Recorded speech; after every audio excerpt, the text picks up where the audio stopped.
Wi-Fi working, y'all. I like it been tripping.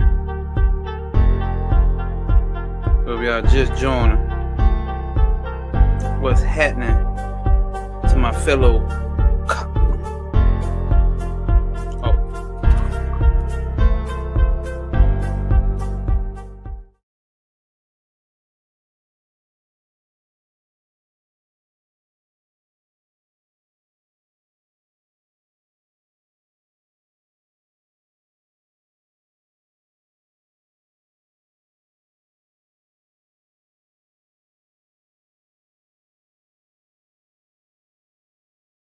shout out to my fellow cosmic P pushers.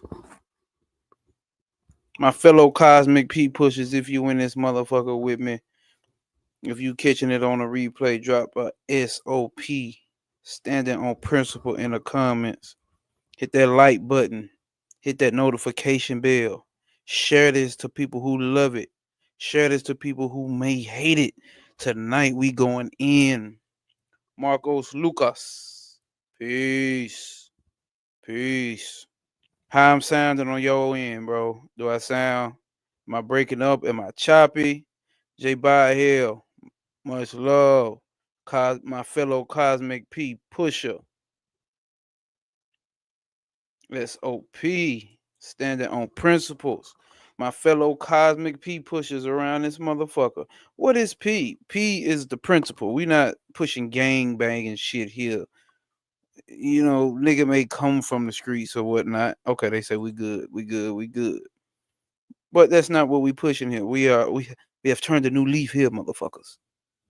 We have turned a new leaf here, motherfuckers. Now we're about understanding cosmic principles and how to put ourselves in the middle of these cosmic principles to neutralize oneself, to not be dragged, push, pull, or grabbed by the pussy by our emotions, right? Or grabbed by the ball sack, or whatever you have in between your legs. That's not what we here to do. We here to stand on cosmic principle. What's cosmic principles? Force versus form, right? Let's pull this chart up. Pull this chart up. Hold up. If you just getting in here, drop a SOP in the comments. Standing on principles. We standing on principles. If you just join and hit that like button, hit that share button. Have a brother. So I got 11 people in here right now. We need 11 likes and some SOPs in the comments. Drop them in the comments. Let me know you're here so I know I ain't talking to my goddamn self. Tonight we tapping into the unmanifest. I'm not sure how large this shows on y'all screen, but on the far left one, right? On the far left, we got the unmanifest in the rainbow type feature here. Let's see if we can get this. Mystical Koala. What's happening? Standing on principle. A fellow cosmic P pusher. As it should be. Pushing cosmic principle. All right. So we look over here to the left. My computer acting slow, y'all. I don't know. Hopefully y'all can see it real clear. We look over here to the left. Because tonight we get into Kenneth Grant book, right? Night Side of Eden. The dark side of the tree. And in particular, a chapter called The Light That Is Not. The Light That Is Not, chapter 3. If you don't get the book, don't worry about it, because I am reading the PDF on the screen. So we go over here to the tree of life over here, right? And we understand the tree of life is the macrocosm and the microcosmic mind of God, right? But the mind of God comes from something what we call chaos, right? It comes from something which we call chaos, but it's not chaos. It's just chaos to our minds because we can't perceive something. And at the top, what it's called is Ain So, and Ain't So Far. The triple black darkness of space. If you in here, hit that like button. Drop some SOPs in the motherfucking comments. Standing on principle. We are real deal cosmic P pushers. All right. So with that being said, this rainbow here on the far left is what represents Ain so far. The great nothingness is what we're here to talk about tonight. It's called the darkness, dark side, dark side, dark side. That's why I'm in all black with the ski on, because I'm a cosmic P pusher, right? So, but we understand that this dark side shit is not actually darkness, it's actually light. If you were present on my last live stream, um, I read from the full trap. Y'all can't even fucking see my camera. Hold up. I read from the 4 chapters of the what's that shit called? Hold up, let me get y'all on camera right there. The 4 chapters on freedom. The commentary on the Yoga Sutra Pantanjali's, right? And they got the breaking down like how a light vibrates, how light can vibrate so goddamn high that it actually turns into darkness. Light vibrates so high and to the point it reaches darkness. Let me get this camera right. That it reaches a darkness. So light is darkness and darkness is light. And that's what we're gonna get into tonight. That's what we're gonna get into tonight. If you just join and hit that like button, hit that subscribe button if you have not hit it. That's what we're getting into tonight. And then in our show here, it's the same thing in the Egyptian pantheon, right? What is it? It's Noon, a Newt, the great sky mama. You know what I'm saying? The great mother. It's a feminine and masculine principle combined into one. But of course, humans being humans, and no matter what ancient mythological system, we have to humanize shit. So normal human minds can get the concept. So tonight, this is what we have to this is what we got tonight, y'all. I just wanted to give a visual image of what we actually tapping into tonight. Matter of fact, and if y'all are not subscribed to Travis Mage's page, I would definitely head over there to Travis Mage's LVX 777. He's doing a book read on The Mystical Kabbalah by Dion Fortune.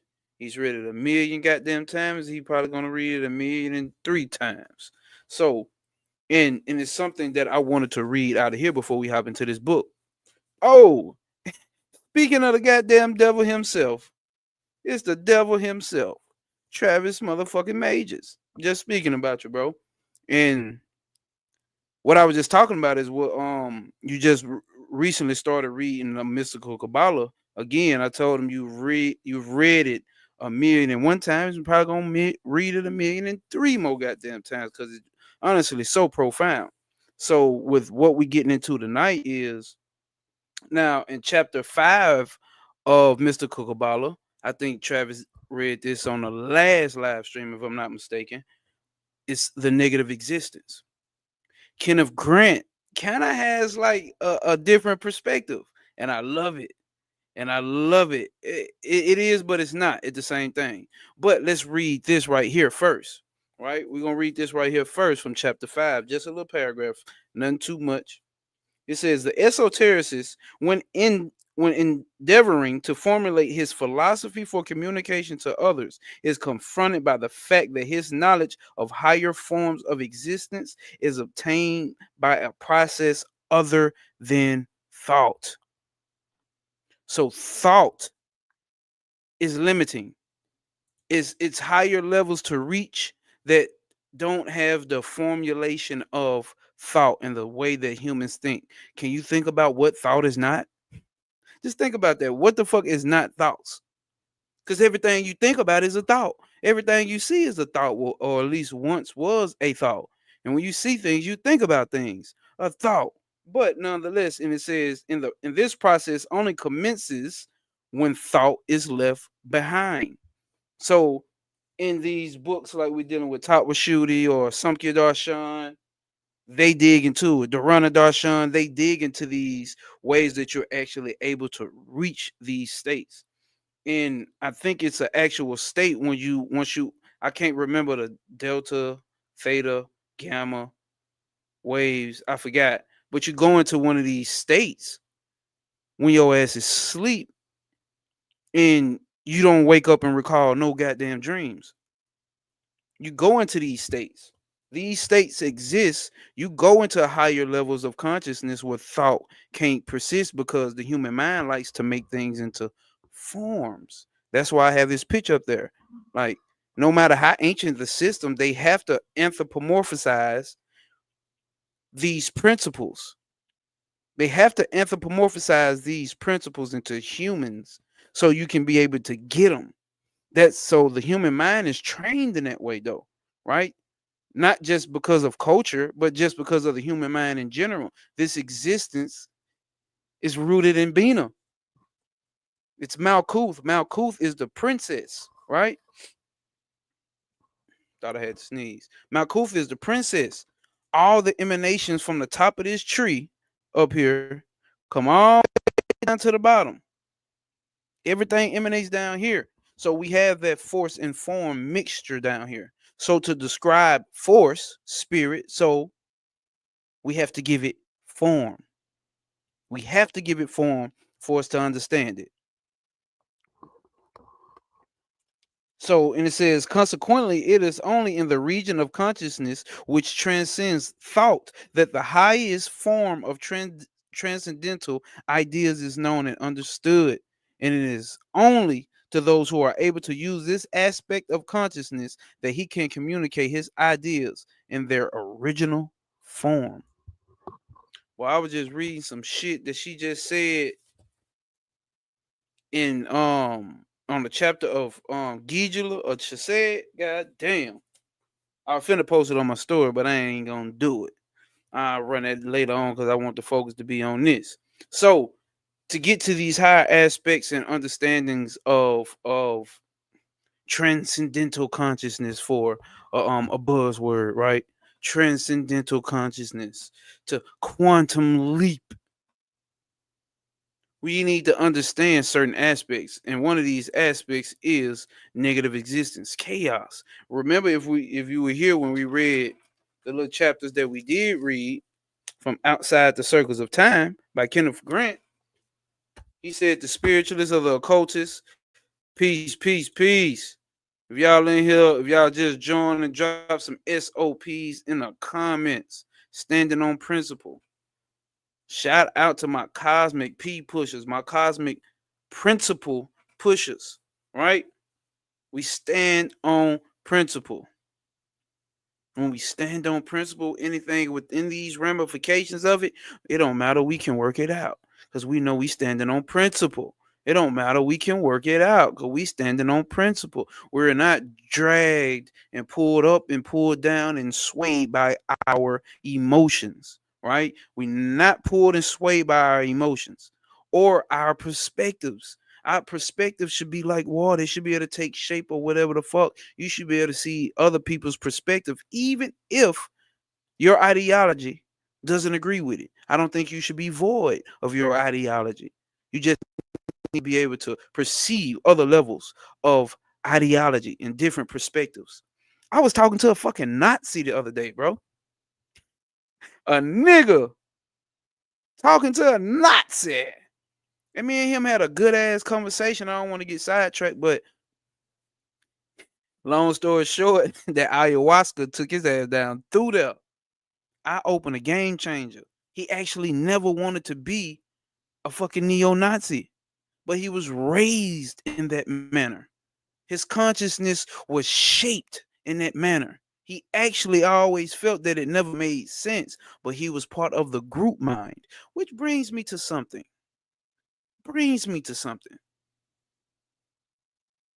I may read The Unfortunate Applied Magic next Sunday. I think that'll be a good one. Man, I'm telling you, Trav, bro, you got something here, bro. You start doing these live fucking book reads, bro. Like this, I love it. Oh shit. My alarm just went off. I love this shit, bro.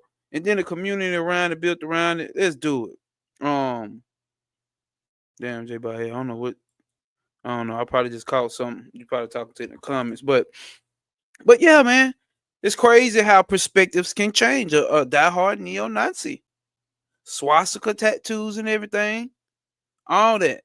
covered up now, but that's what he said. I believe him.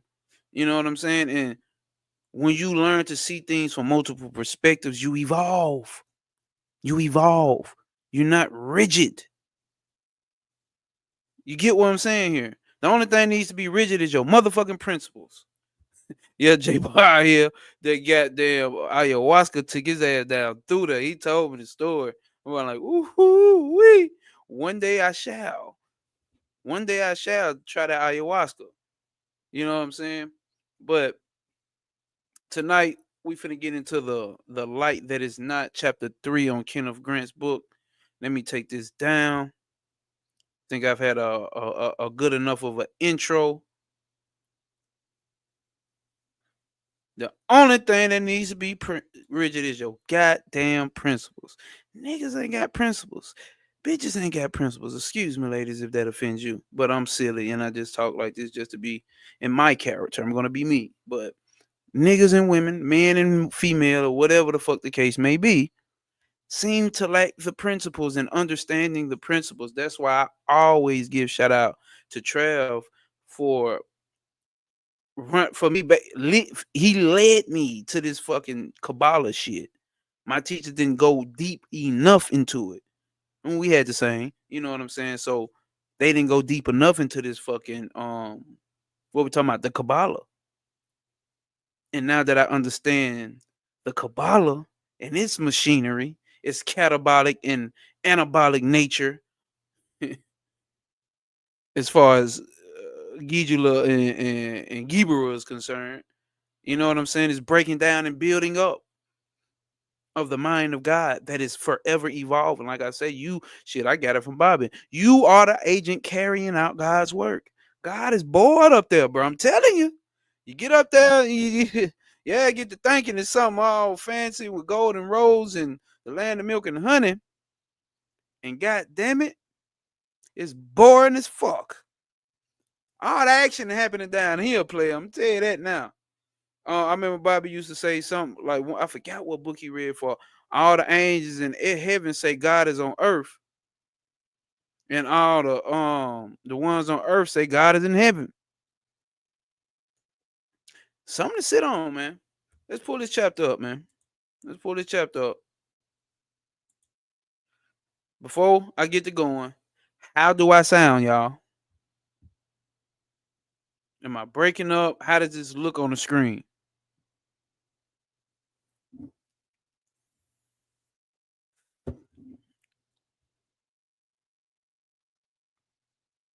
All right, try to say, let's go. We good. We good. So I'm looking good on the screen. Got my water. Marco say I'm good. Endless gratitude for the mages. Facts. Endless gratitude. This life in the next. See you in a sphere. She said. Trav. Hold on. Let me grab my water, y'all.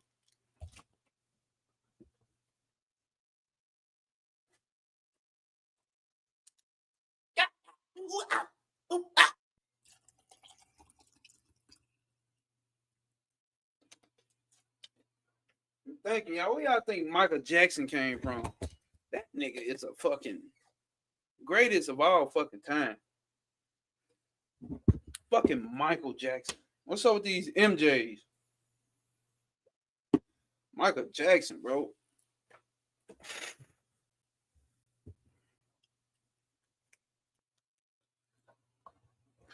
Like y'all may think I'm lying. I used to pull up on the block.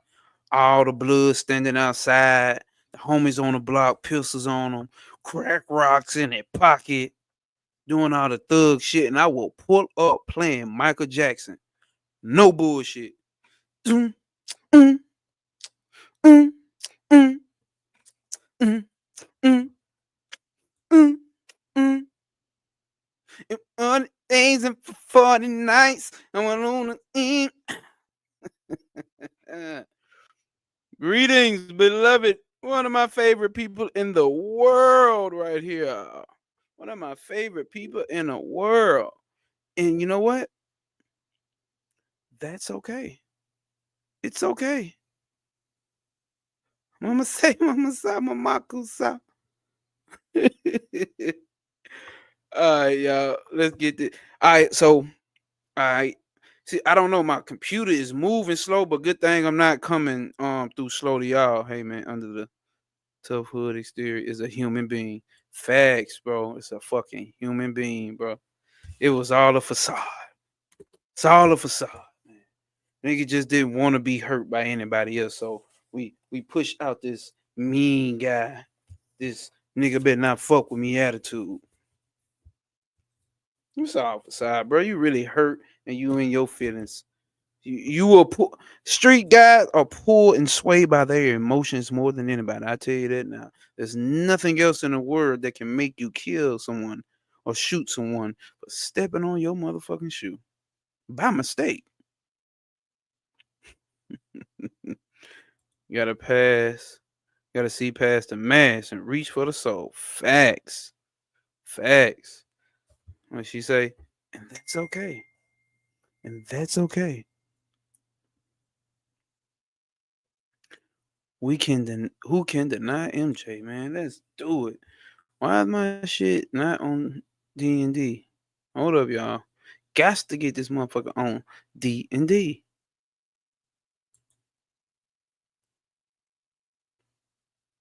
Why my computer acting like it don't love me, baby? Don't do that to me, baby. I'm live right now. But yeah, with that being said, man, I hope everybody has had a wonderful week, bro. The end of November, coming into December. Hope everything is working in your favor. If it's if it's not, that's because you ain't seeing it like that. Because I'm telling you, it is. Remember, no obstacles will apprehend you. Prosper over pain. We prospering over pain because we understand the principles. I had best friends threaten my life over some wild shit.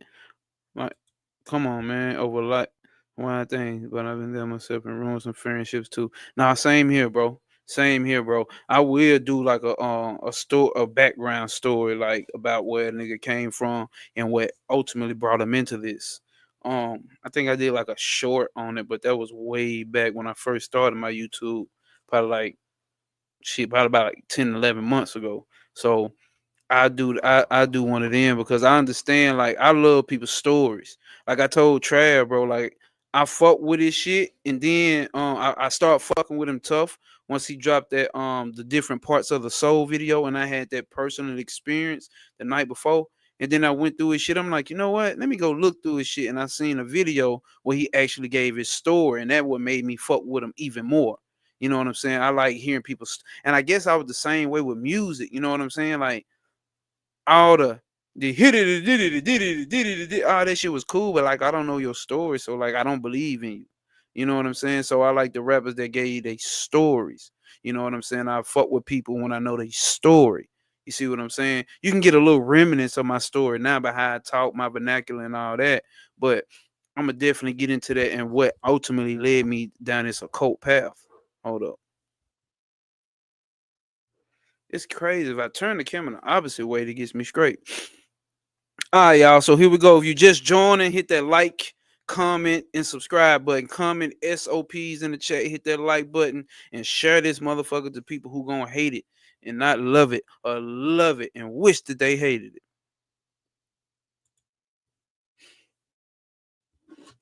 So, because I got the book next to me too, I'm gonna be doing some highlighting. I'm gonna be doing some highlighting.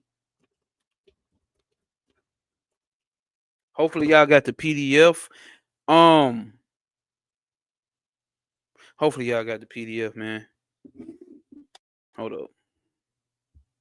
Hopefully y'all do, but if not, that's the point of this, right? That's the point of this, right? See, Trav give y'all last time enough to get the book. I'm new to this shit. Trying to get true to this shit.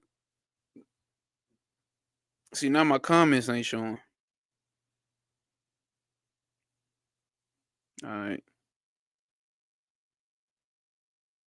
All right, there we go.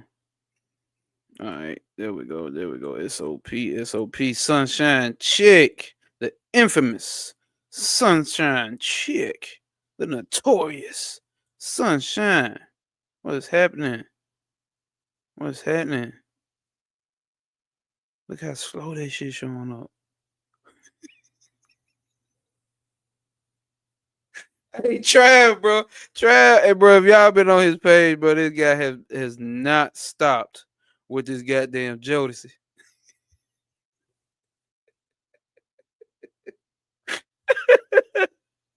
Hey, bro. Dude is something else, bro. Jodeci fiend for the knowledge. Jodeci fiending for the knowledge. What must I say? What must I do? Best believe that's added to the playlist. All right. So it says, according. No, I'll read from the screen.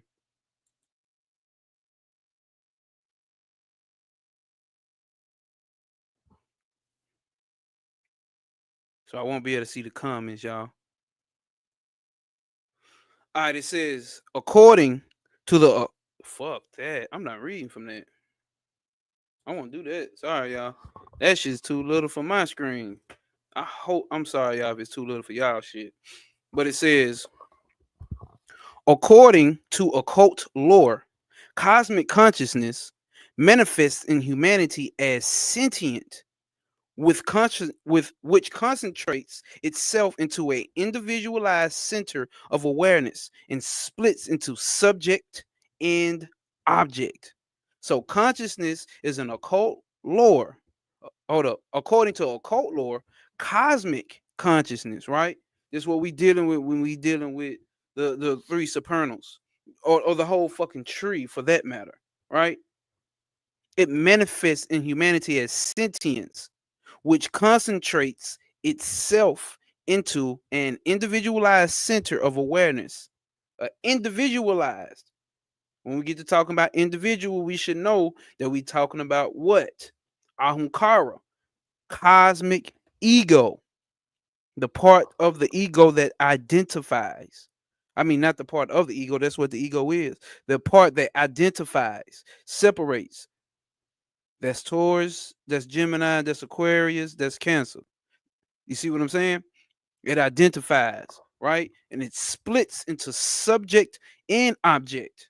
So the object is Taurus, the age of Taurus, the age of Aquarius or Aquarius. And then the object becomes you, motherfucker. You, the Taurus. You, the Aquarius. You see what I'm saying? Consciousness splits up like that. But it's always and always has been nothing but one.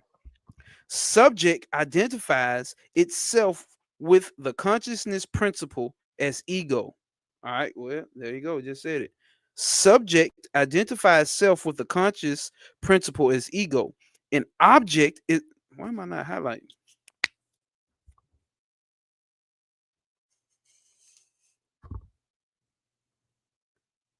An object is its mechanism of awareness. That's how it can be aware of something because it's something outside of it. So if it's something outside of it, then that's that. This must be me. All right. This identification of consciousness with ego is illusory, and thereby the principle of consciousness is veiled. Listen, this identification of consciousness with ego is illusory, and thereby the cosmic principle of consciousness is veiled. There's a one by it. This is described in Liber LXV, verse 56, chapter 6, as the wrong of the beginning.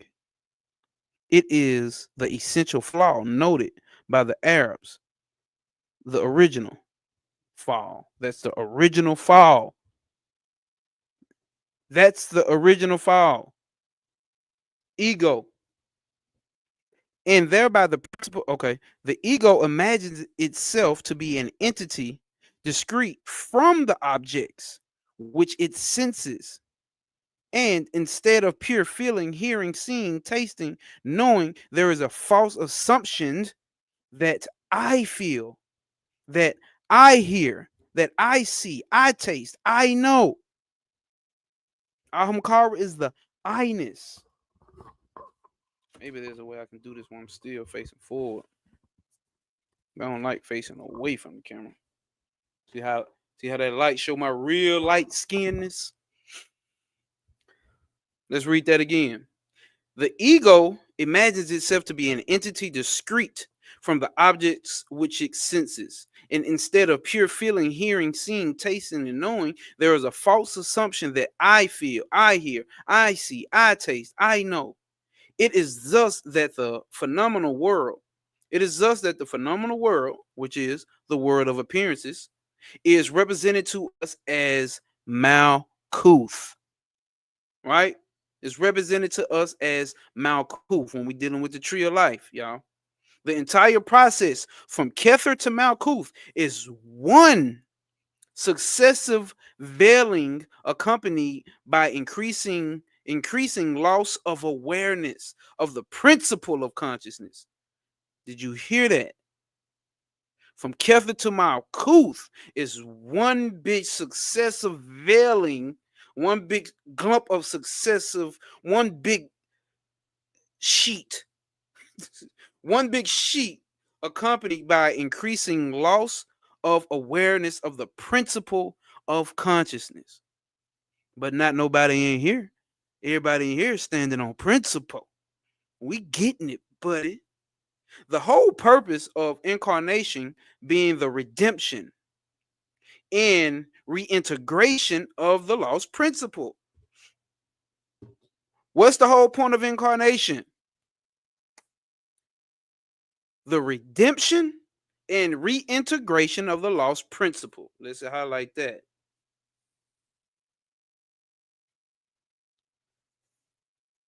Coming back into consciousness, awareness, or moksha, going towards enlightenment. Man, bro, the Unfortunate got some cold shit she said in the Unfortunate Applied Magic book. Applied Magic. I think that may be what a nigga read. Think that may be what it read. Think that may be what a nigga read. He said, "Oh yeah, that hardback J Bar here."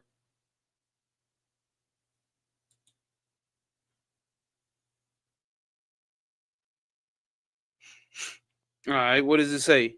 Buddhists and Adventists, Adventists, Vedics, regard these veil as wholly illusory, which others regard them as modifications of the original principle.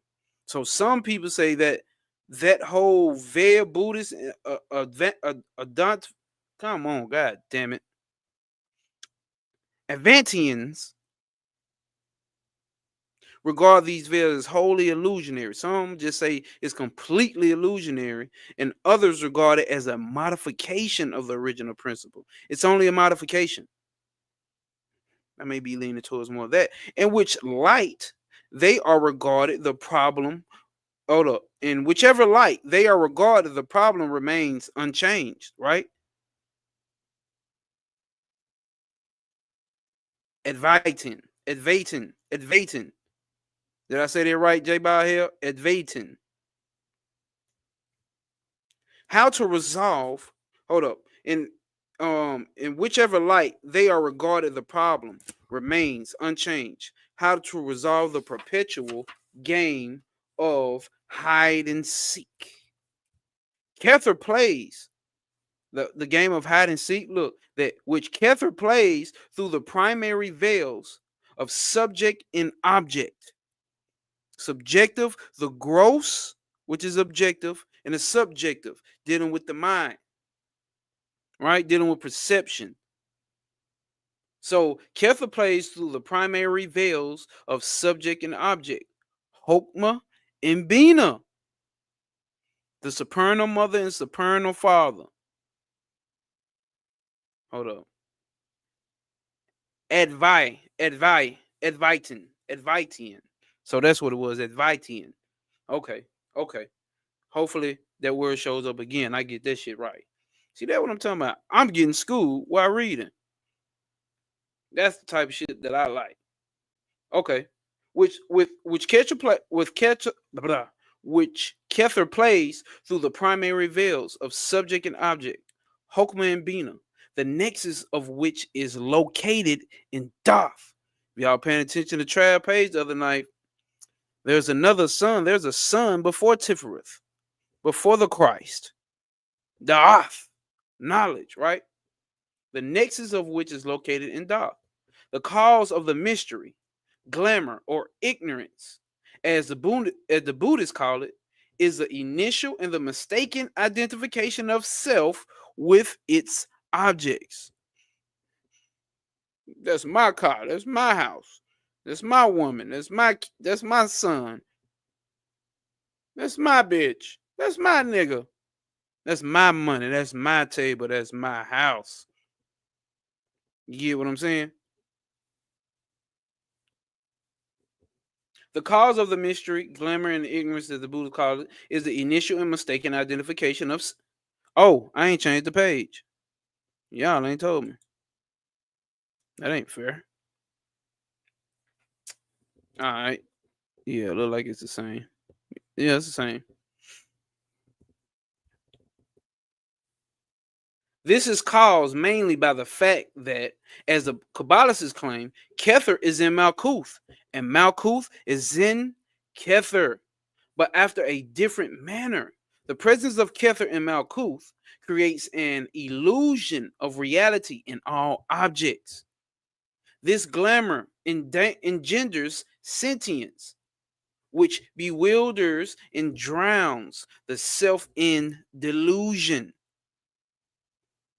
So if we wanted to call Kether God, God is drowning your ass in illusion.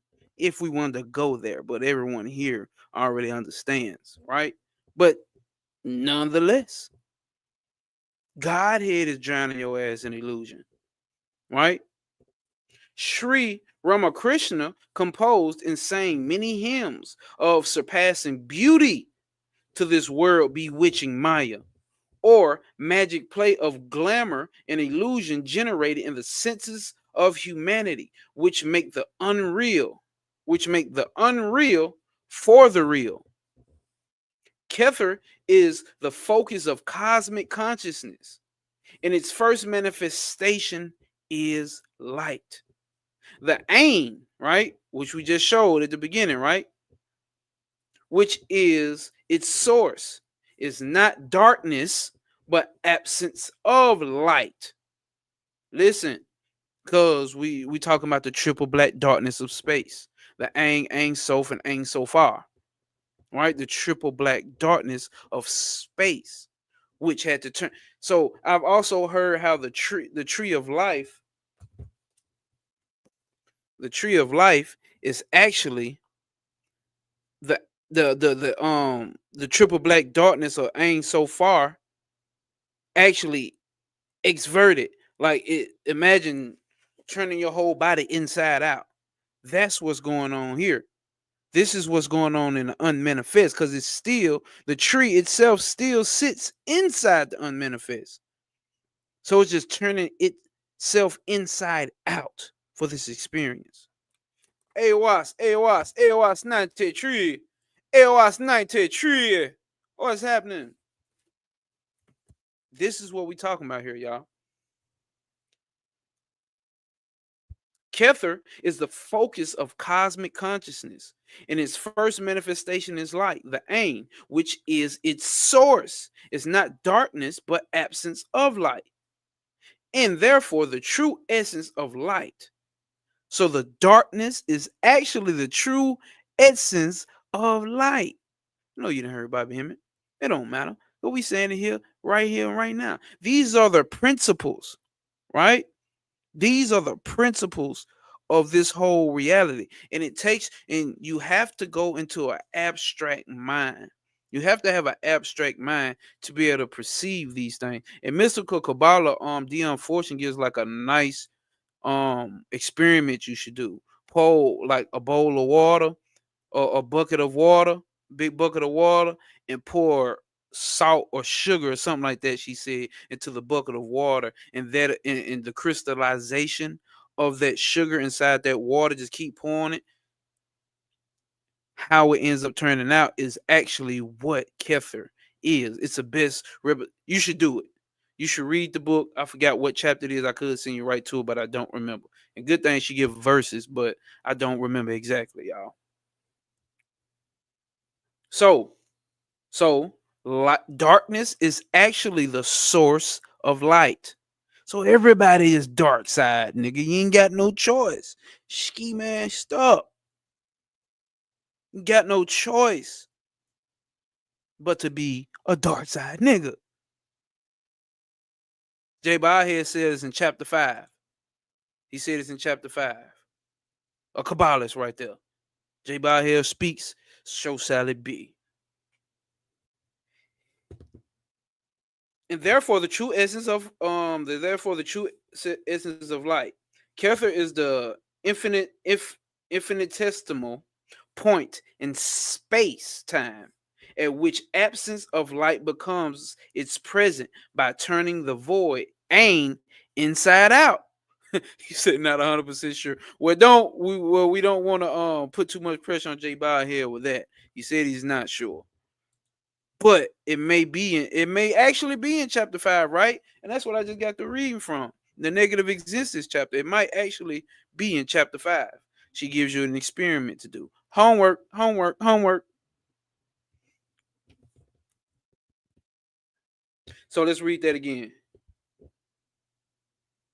Kether is the infinitesimal point in space-time at which absence of light becomes its presence by turning the void, which is ain, inside out. So there we go. I read that somewhere else too, where they talking about, or maybe Trav said, I'm not fucking sure. I didn't heard it somewhere where they talking about that, like, it's actually the tree turned inside out, but it actually makes sense once you already get the gist of how the tree emanates. And like I said, I think the Unfortunate does a great job. Sunshine Chick has dropped the link in the comments. If you do not have the PDF, pull it up. And don't say you can't read it while you're watching, because yeah, YouTube got this little pip thing where you can play the YouTube video and exit out and still be on something else. This is why I stopped paying for YouTube Premium. I paid for that shit for about 2-3 years. What's it mean? Hey, bro, dude, a comedian too, bro. Was it me? Man, all right. Kether in the resulting tree of life may therefore be conceived as the interior of the void, manifesting in space, which is the menstruum of life. God damn, Kether ain't nothing but a period blood drop. What? Let's read that again. Kether and the resulting tree of life may therefore be conceived. Hold up. Not just Kether. Hold up, though. Kether and the resulting tree of life may therefore be conceived as the interior of the void. So this tree of life, this whole existence that we exist in, is actually the interior of the chaos, the non-existence, the unmanifest. This is actually what it is. My optimistic, peace, peace, peace. Glad to have you here, my fellow Cosmic P pusher. This is what we do. We push Cosmic P. Let's read that one more time to make sure I'm not tripping. Kether in the resulting tree of life may therefore be conceived as the interior of the void manifesting in space, which is the menstruum of light.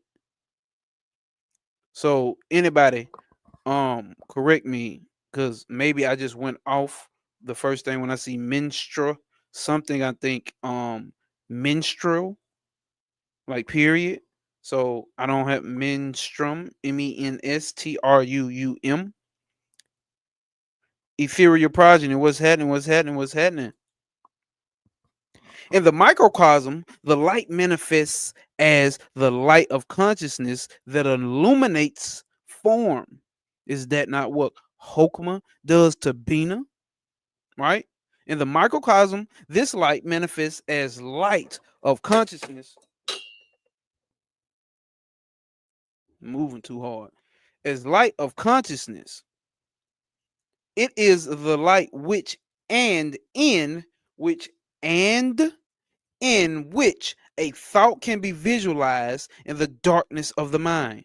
It is the light by which and in which it is the light by which and in which a thought can be visualized in the darkness of the mind, as dreams appear in the darkness of sleep. In the celestial sphere, consciousness manifests as physical light. The sun. In the celestial sphere, consciousness manifests as physical light. The sun. In the mineral kingdom, it manifests as gold. Biologically considered, it is the phallus which perpetuates.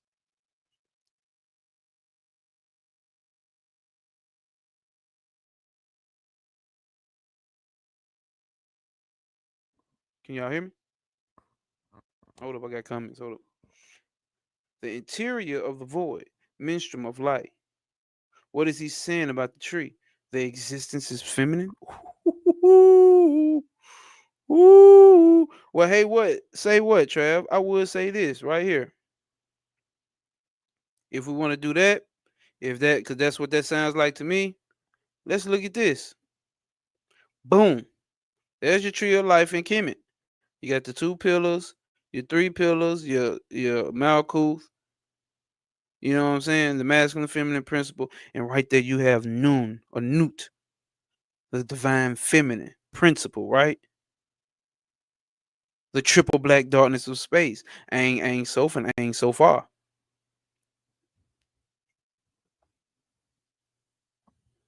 You see Shakti and Prakriti, right? Right? Oh yeah, that shell. Uh-huh. That vagina. Get up in that cusp, nigga. Long live penny. Get up in that cusp. Get up in that cusp. And I'm trying to get to the interior of the void. That cusp. Cusp, nigga. See in a cusp, nigga.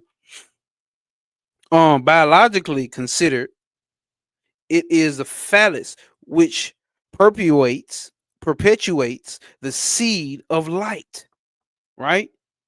Is that not what Hokma is represented as? Is that not what Shiva is represented as? The Shiva Lingam?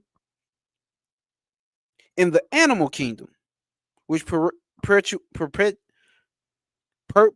man, fuck it, which shows through the seed of light consciousness. In the animal kingdom, humans, you're animals, we are, right? But it's okay, we get to advance. The lights are one light, which is Kether, and they proceed from an infinite absence of light. An infinite absence of light, which is Ain, out of the Ain Sof, and Ain Sofar. As it pours through Kether, it splits into three rays, which form the three supernal branches of the tree. There we go, right sitting up there. Hokma, Bina, and Kether, the three supernals. Trav just went over this on his YouTube page. He just read the chapters on the three supernals. Hold up.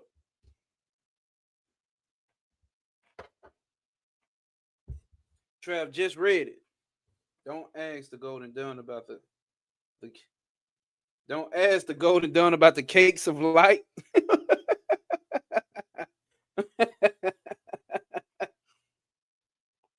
The cakes of light. Whoa. Who don't want to get into some light cake? Oh my God. I'm trying to get up in that void. I'm trying to get in that light cake. Some light cake. Because I don't like birthday cake. I like cake. Pound cake to be exact. Cakes made of baby batter. Oh, hold up now. We gotta watch it now. I'm just fucking with you. Cakes. Light cake. The light that is not. Okay. What does it say? Kether is split into three rays. Kether is split into three rays, which form the three supernal branches of the tree. The three supernal branches form. I mean force. Um, Mildness, right? The balance in the middle. And then we have what? Form, the divine feminine part. Yeah, that's what it is.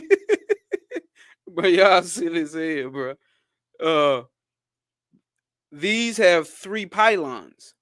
Hold up, check this out though, because check this out, which have three pylons: Hokmah, Daath, or Doth, and Bina, thus concentrating 16 collars.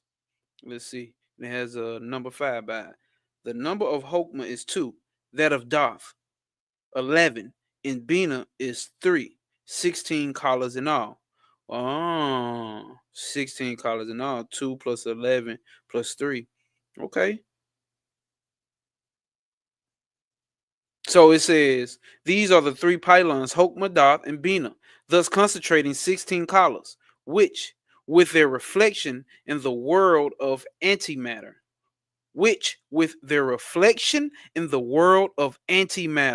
the aim, constitute the 32 paths of the collars, or collars, of the tree of life. Darkness is absence of light, and absence that makes possible the presence of all that appears to be. Love and light, beloved. Love and light, peace and light and light. So now, do the love and light community actually have a case that it's all love and light? Well, I talk shit about them, not in general. Yeah, in general, I talk shit about it because I feel like it's one sided. You like you choosing one side and don't want to deal with the other. But we know that's the case that they actually doing it in. But think about it. Darkness is absence of light, and absence that makes possible for the presence of all that appears. And darkness actually is light. We know that, right? We know that. Non-being, of which the symbol is darkness, is the source of being. Non-being, of which the symbol is darkness, is the source of being. In between these two terminals is a solution de continuity. Continuity. Continuity. Oh, I ain't even got the picture. I ain't even got the book up, y'all. Y'all gotta remind me. Everything is everything. Facts. Facts. All right. So we over here on this side. All right. Non-being, of which the symbol is darkness, is the source of being. In between these two terminals is a solution de continuente, represented by the abyss, which separates the nominal world of Kether with its twin terminals. And it says, what does it say? 6 down here. 6 is Hokmah is the subject, Bina is the object. Makes sense to me. Purusha and Prakriti. From the phenomenal world of Malkuth. Oh, let's read that again. The abyss which separates the nominal world of Kether with its twin terminals. From the phenomenal world of Malkuth. The precise point of discontinuity is marked by the pylon of Doth in the midst of the abyss. Doth is knowledge of the phenomenal world reflected downward through the tunnels of Set at the back of the tree. This is knowledge, or Doth is the death of the self. Dark side, dark side, dark side. Let's read that again.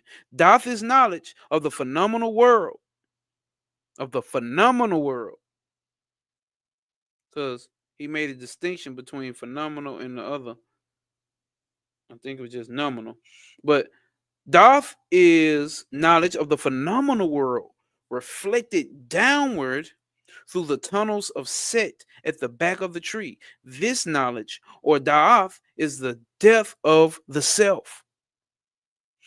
Remember how he spoke about this in Outside the Circles of Time. One needs to come united with the tree on the front side of the tree to be able to jump through. He the adept who builds a great rapport with his higher angel, which is our higher self, which would be Tifereth, right? He builds that rapport and comes into balance with that. He will be able to shoot a web. What did he say? You better shoot a web across the abyss and land into the age of Horus Mayat, the new coming current. Fully enlightened in consciousness. Fully enlightened and conscious. Be back soon. Got to do family stuff. Taco. We'll tap back into the profound study. Appreciate you, Trav, for stopping by, bro. I always love, bro. Appreciate you for stopping by, bro. Appreciate you. Go eat them tacos, dog. You hit on them tacos like me, bro. That's bad, man. You a bad motherfucker. It represents the primary stage at which the sacraments, the crements are woven. Cerements. It represents the primary stage at which crements are woven about the mummy that enters Amenta in the desert of Set. Uh-oh. So that, okay. It represents the primary stage at which the crements are woven about the mummy that enters Amenta in the desert of Set. So that's what that represents. It appears on the front of the tree as the apparently living semblance of the ego, which it identifies itself on the gradual descent into matter or Malkuth. Its awakening to mundane consciousness is in reality a sleep and a death from which the original principle consciousness may be salvaged only by traveling the paths of a mental in reverse. Don't it sound like that shit Bible was teaching? Panda was talking about how this fucking existence is a debauchery with these limitations that's been placed on, right? Because you're not all knowing, you're not all seeing, you're not all willing. Where's my chart? If we pull it up here, right? Y'all probably can't see it, but the willing force, the active force, and the knowing force is separated by Maya. Separated by Maya, the illusionary force. This backward journey through the tunnels of Set commences in the Tuat, the preliminary passage, or the 30-second paths. The 30-second path that leads back from Mount Kuth, which is mundane consciousness, to the astral spheres of Yesod, which we actually understand that Yesod is the etheric plane, right? The astral spheres actually start when we get into like the Netzach and Had and Tifereth, the ethical triangle on the tree, right? Orientals have typified this descent of consciousness in terms of the three states of Sushupati, sleeping, or Svapana, dreaming, or Jagrat, the wakeful consciousness. Whoa, I'm missing out some shit. Oh, my guy. Oh, I missed that J by here. Our vision wouldn't work without light and darkness contrasting. Facts. What's going on? Circle of Mystics. My guy, Richard Tracy. Cerament. Oh, J by here said it was pronounced like cerament. What is that word at now? Cerements. Oh, it represents the primary stage at which the cerements are woven about the mummy that enters the in the desert of Set. Desert of Set. Okay, I got it. Okay, now where we at? So we just talked about the sleeping conscious, the dreaming conscious, and a wakeful consciousness, and their reintegration in a fourth state, Turiya, Turiya, which is not really a state at all, but a substratum of the other three, and the only real element in those three, the state of non-state. Imagine being in a state of non-existence or a state of nothing. Hold up. It say Instagram is disconnected. So let me close Instagram out because I'm going live over there too, y'all. Oh, I had people over here commenting. Damn, well, I wish y'all would have came over here to the Damn, I wish y'all could have came over here to the YouTube. But it said disconnected, so we can end it over there. All right, hold up, y'all. Let's get this right. Let's get this right.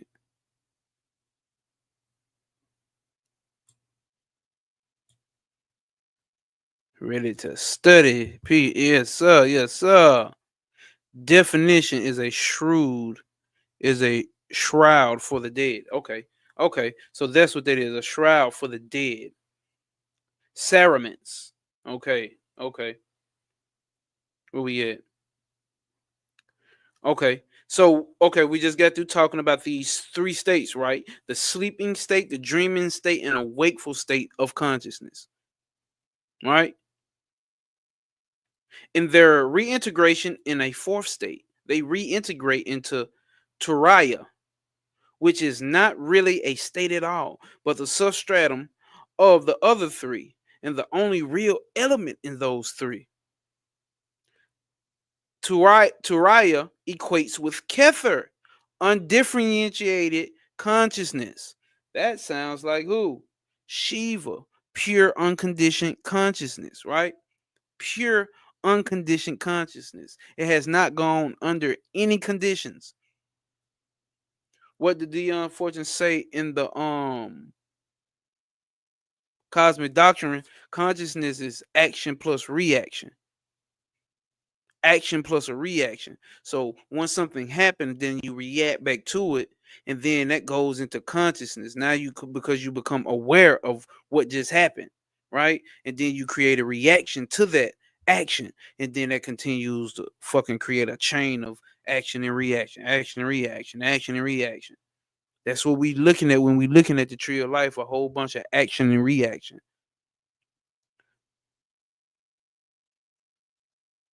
He said, I'm happy to help with the definition and pronunciations of some of the $10 words, but don't want to throw your flow. No, you good, bro. You good.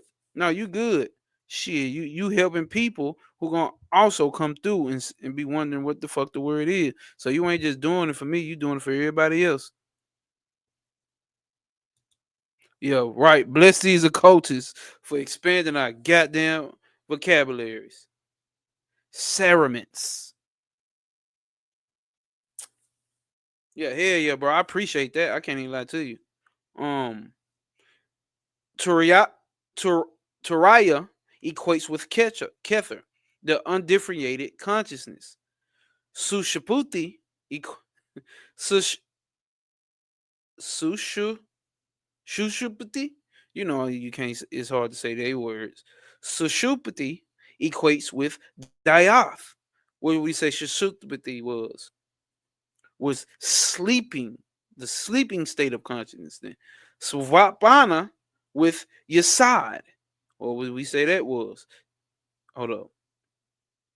Dreaming state. So Yasad deals with the dreaming state. Da'ath deals with the sleeping state, and Yagrat deals with the wakeful state, which is Malkuth. Look at sunshine shit laughing.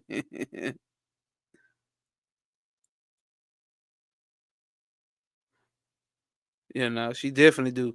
I'm saying she come through being resourceful as hell. I've been getting a lot of people that been coming over here helping though, like, and I love and respect that. I love and respect that. Cause some of the time we don't be having, I can't read this shit and look up the definition. Sometimes I may, sometimes I may not. So it helps when it's people in the comments that actually help. Very resourceful people, real cosmic P pushers. Who is not grateful for y'all? Besides, you come through here and help out. Trav come through here and help out. J Bry here, Sunshine Chick. What it says? This this scheme matches the Kabbalistic doctrine, the state of deep and dreamless sleep. The one we just talking about, that dreamless sleep, y'all. When I first started this off, we started talking about now for real, Sunshine Chick. These goddamn these Sanskrit or Vedic words, god damn. Especially when you got an English background, might I say. This scheme matches. Hey, y'all should have heard before I ran to the trap page. I was reading the Agora 2 book. Y'all should have heard me trying to pronounce that Ahamkara. I got the old videos up now. It's still on my page, bro. And it's still on my Instagram as well, bro. Like I'm butchering them words, bro. Amakara. Amakara. Ahamkara. Amakara. Hey, I was fucking them words up, bro. But people still got the gist of what I was saying because I was like, this means ego. You know what I'm saying? Real shit though. This scheme matches the Kabbalistic doctrine, the state of deep and dreamless sleep.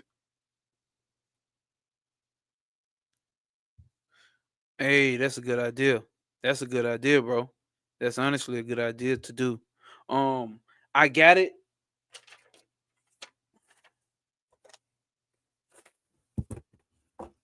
Like I think, yeah, I did it in this book right here. I got them definitions back there on this one right here. I think I need to start doing that for sure. Cause I mean, then it actually helps the more you hear it. So when I'm tuning in the trap page and he talking about Ahamkara and he talking about Buddhi, you know what I'm saying, and he pronouncing these words, Gyang yoga and all that type shit. It helps when you hear other people say it as well. So sometimes I just hop on YouTube and figure out how to say it, and then of course, you know what I'm saying. Majority of these Sanskrit books, or these Vedic books, they give you the definition in the back of the book, which helps a whole lot. Like that shit helps a whole lot. The state of deep and dreamless sleep, which is sushputi, is the state in which the mind is not conscious of the objective or phenomenal universe. This when you go into those deep sleeps. What they call it? Is that rapid eye movement? RAM, REM, RAM sleep. Somebody correct me if I'm wrong. Is a state in which the mind is not conscious of the objective or phenomenal universe. It is void in the sense that it is empty of thought images. It can't create. That's what I was just saying. This level of your mind when you go into this dreamless sleep, it's not picking up form. It's not picking up images. Yeah, RAM sleep. So that is. So I'm right. So it's RAM sleep. I think that's the correct terminology that's being used for what he's breaking down, right? So when you going into these, I'm not having dreams, I'm not having dreams, I be having dreams, but I ain't had dreams lately. I ain't having dreams. I think we talked about it on Trav YouTube. It's like, what if you going into these higher state? Because you putting a lot of work in the dream realm, right? Because that's an existence as well. This down here in Malkuth is not existence or the only existence. Let me say that, right? So we putting in work in these higher realms of existence, but you can't come back with nothing though. But why? Because ego can't go up there. Ego can't go up there identifying. Total opposite of me, Hasaja. I love having dreams. But now that I have a higher level of understanding, I know work's being put in on a higher level of consciousness as well. So now I often say something about the dreams. Yeah, that's what I'm saying. You putting work in on a whole nother level. Because we doing all you learn. What have you learning all this shit down here and experiencing this shit down here? And it goes into the subconscious, and you go into these realm stages of sleep, and you take the information and the trials and errors and whatever you learn and gain, and take that shit and run that shit up to a higher state of your being, right? To the buddhi, right? What if that is the state where the higher self or the buddhi is actually relaying the information back to Purusha, back to the soul? What if that's what's fucking happening? What if you, when you are in REM sleep, which is a dreamless sleep, in which is a state which mind is not conscious of the objective or phenomenal universe? What if that is when the highest self is taking all these experiences that you've had, gathering them up, and shipping them out and sending them back to Purusha, the soul? My theory. I don't need nobody to side with me, but it sounds like some shit that I feel like I tapped into something with that. Maybe that's what's happening. Read Top of Shooter, read Samkhya Darshan. Tell me what you think. It is void. It is void in the sense that it is empty of thought, images, and dark in the sense that within it light is absence. Sushputi merges into Shraprana, Shrav, Shraftan, Svanapana, Svapna, the state of subjective objectivity, right? Merges into the state of subjective activity or dreaming, because Kether creates in the void. Kether creates in the void of Shasputi, which is the dreamless sleep state, a stress that manifests as vibration. Did you hear that? It is void in the sense that it is empty of thought and images, and dark in the sense that within it light is absent. Shasputi, which is the dreamless sleep state, merges in Savana, which is the dream state, the state of subjective activity or dreaming, because Kether creates in the void of Shasputi a stress that manifests as vibration. Sushupti. Oh, shu, Sushupti. Sushupti. Yeah, okay, damn, that makes sense. Supti merges into, man, help me with that other one, J. Hell, that Svapna. Svapana. Svapana. Zupna. Right?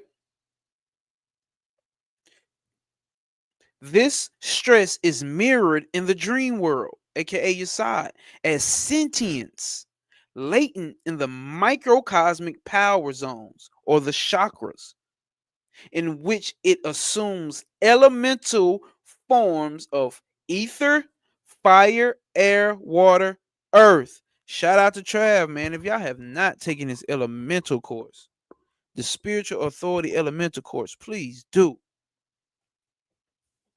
If you have not read Tatwa Shuti, please do. I'm finna show y'all a picture of the Tatwas. The Tatwas. Because we talking. He said this stress is mirrored in the dream world, your side, right? Hold up, get it on the camera. It's mirrored in the dream world. Fuck it, I ain't gonna show.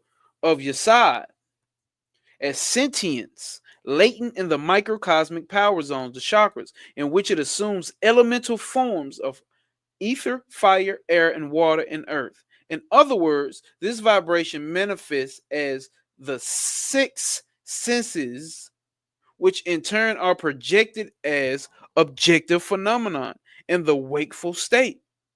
Malkuth. In this manner, one state or world of consciousness merges into another. Bro, that's exactly what I'm saying, right? You taking it one state, which is what you're experiencing in Malkuth. It's going into the subconscious mind, an unconscious mind, right? And it shoots it on up. You can say the higher self, right? And a higher self ends up merging with the soul. And it's reflecting back everything that it's got from the Amkara, the ego, the higher self, the Shita, the mind stuff, and then the manas, the mental analytical process, right?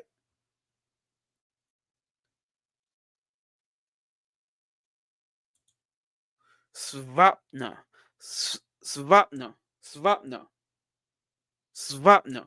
Okay. Hey, if y'all just joining, make sure y'all hit the like button. It should be as many people watching. I should have as many likes. Please. Y'all know, trying to grow. I'm finna say some other shit, but you know, I'm trying to grow. 11 people in here right now. Please hit them 11 likes, dog. So, in this manner, one state or world of consciousness merges into another. Similarly, one state or level of cosmic consciousness develops and evolves into another until the original principle of consciousness is objectified with increasing density. That's the traverse path. Oh my God. Consciousness is objectified with increasing density. In the manner, the world of the name and form, in this manner, the world of name and form appears to the ego, the pseudo subject, as reality, while in actual fact, reality withdraws as the principle of consciousness, recedes and returns to the point of its original absence. An afterthought of an afterthought is what you're experiencing. Consciousness is already up out of here. It's not here. Your soul has never been here. That's what that just said. Your soul is not experiencing none of that.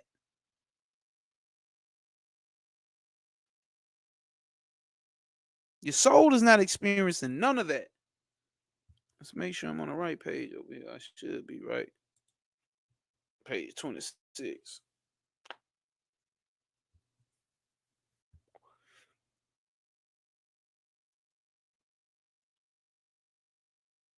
Yeah, on page 26. All right. Recedes and returns to the point of the original absence. That's what the soul is doing. The Ath, as the ego, is the shadow Shakti. Or the veiling power of Kether. Maya, as it shows up on this tree here. Hmm. Da'ath, as the ego, is the shadow Shakti, or the veiling power of Kether, at the lightning swift moment of putrefaction into Hokmah. Just like that. It's the veiling power, just like that. ASAP. At the lightning swift moment of the putrefaction into Hokmah, right? Which is the subject, and Bina, the object. The ego is a shadow, but it is the shadow of reality. It is impossible to express this concept in the language of duality. Reality is non being, and the ego is a reflection or reverse of reality in the waters of the abyss. Let's say that again. The ego is a shadow, but it is the shadow of reality. It is impossible to express this concept in the language of duality.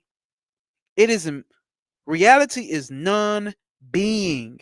Reality doesn't exist. And the ego is the reflection or the reverse of reality in the waters of the abyss. But not only is the image reversed, it is also inverted. So it's reversed and inverted. Think about that shit. Everything. But does that not make sense because they say your eyes actually see shit upside down. It just flips it for you, and then you invert it back in. You pull it back in, right? Through the eyes, through the mind, through the brain as the actual physical modem into the mind. That makes sense. That makes sense. In terms of draconian tradition, which is pre-dynastic Egypt, right? In terms of the draconian tradition, the ego is a mirage that appears in the desert of Set. The exaltation of the ego in Thoth, the exaltation of the ego in Thoth, and its claims to be the crown. Uh-oh. The exaltation of the ego in Thoth and its claim to be the crown is a blasphemy against Godhead. And those that set up the false idol have called the black brothers. Black brother. By this act, and that's not the type of black brother they're talking about.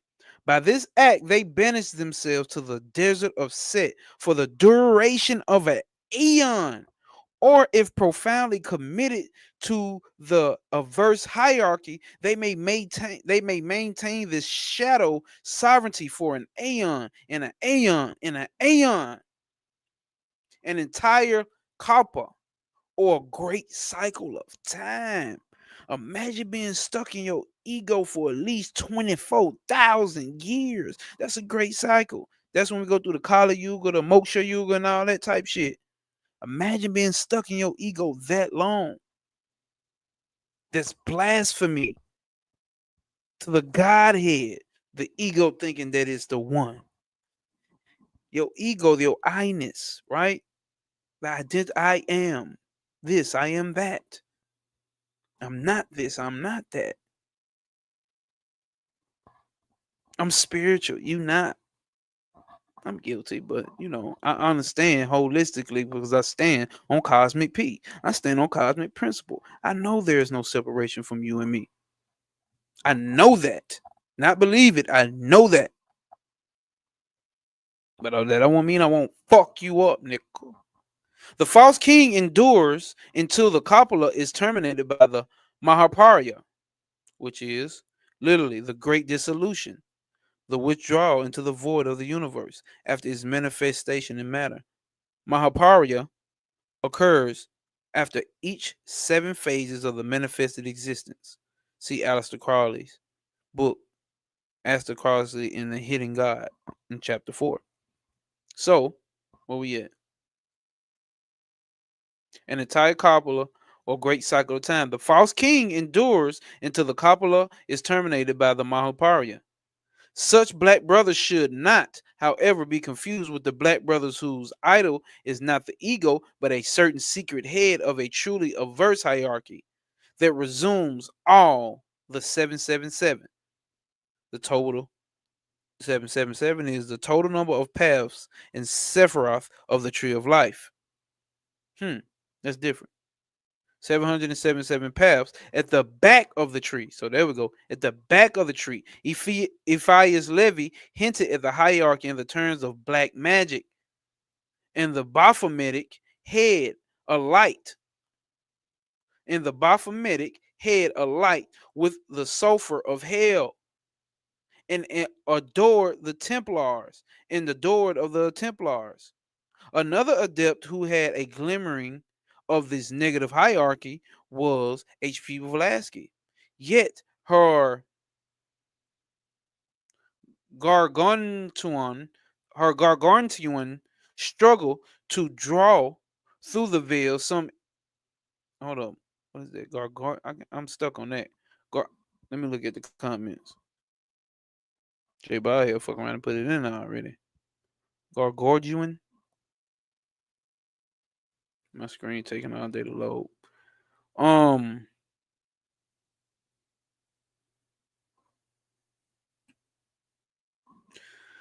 I guess I'll read till the shit show up. Perhaps okay, hold on. Her gargantuan struggle to draw through the veil some intimation of its dark mysteries ended only in the massive confusion of her two monumental works. Guard. Okay, there we go. So oh damn, I'm sorry, love. I have not been paying attention to the comment. So Dolph is basically portrayed as a threshold of illusion where the ego claims sovereignty over reality. And it's yeah, yeah. And that's what he's saying. That's definitely what he's saying. Hold up. That's definitely what he's saying. Because also on a tree, we know if Doth as being the void, right? Well, it's the gateway to the void. It's actually a gateway. So is that saying in this sense, in the sense that they're speaking of, that the ego is a gateway? You have to pass through. But also we got to understand there are veils before we even get to Daath. And Daath represents a veil as well.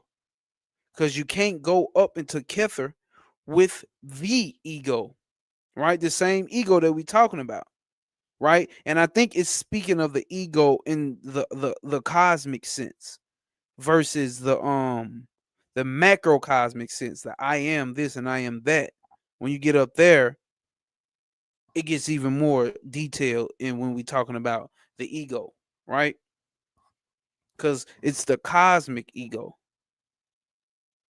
the identification that Doth is separate from Hokmah, Bina, Kether, and the unmanifest. That idea.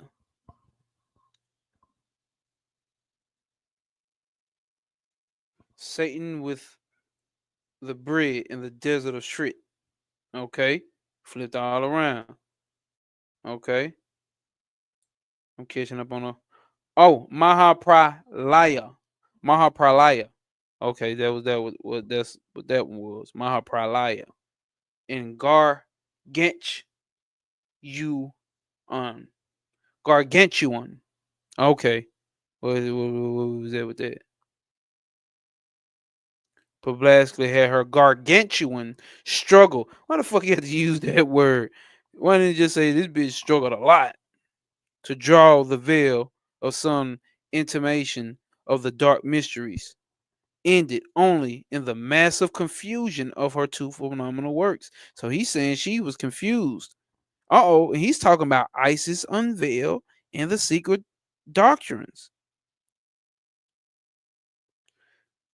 Damn, he said these works are replete with illusions. Replete. Replete with illusions to mysteries that are illuminated by the draconian tradition and are explained in the present volume. She's saying she got some shit full of illusions. Uh-oh. Gargantuan. Oh, I've heard I don't think I've heard it like that though. Gargantuan. Hmm. J Hill said that means huge. Curve. What's happening, my guy? My fellow cosmic P pusher. What's happening, dog? SOP standing on principle, my man. I know he is. Been in and out, but peace everyone. Yeah, peace, bro. Peace, bro. Glad that you still able to tap in, out, my guy. Cause we in and out of the unmanifest around this bitch. Okay, perhaps the Isis she sought to unveil was not the Isis of nature manifest in matter, but the new Isis of the unnatural, of antimatter. Uh-oh. We not talking about Bina. We talking about Aang so far. With its void of being in black holes in space. Before exploring the tunnels of Set, we have to establish the fact that the mysteries of non-being, although interpreted in ancient times and in the way in which we interpret them today, were nonetheless regarded as possessing a significance that was both vital and menacing.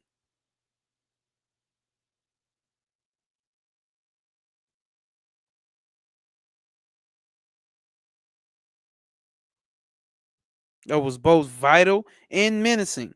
This is the more surprise. This is more surprising since it is only within the past 50 years or so that the obscure matters have been illuminated by astonishing discoveries in the realm of nuclear and subnuclear physics and psychology, none of which had been demonstrated scientifically when the Kabbalistic doctrine was being evolved. Uh-oh. Damn, Trav just showed back up. I wish he was here. It was some shit that I actually wanted to add. So, god damn it.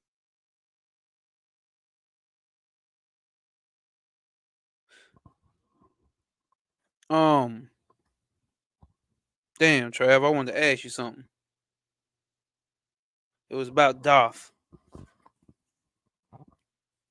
Because they were saying he was saying something about Darth actually being the ego. And I found a way to make connection to where it made sense to me.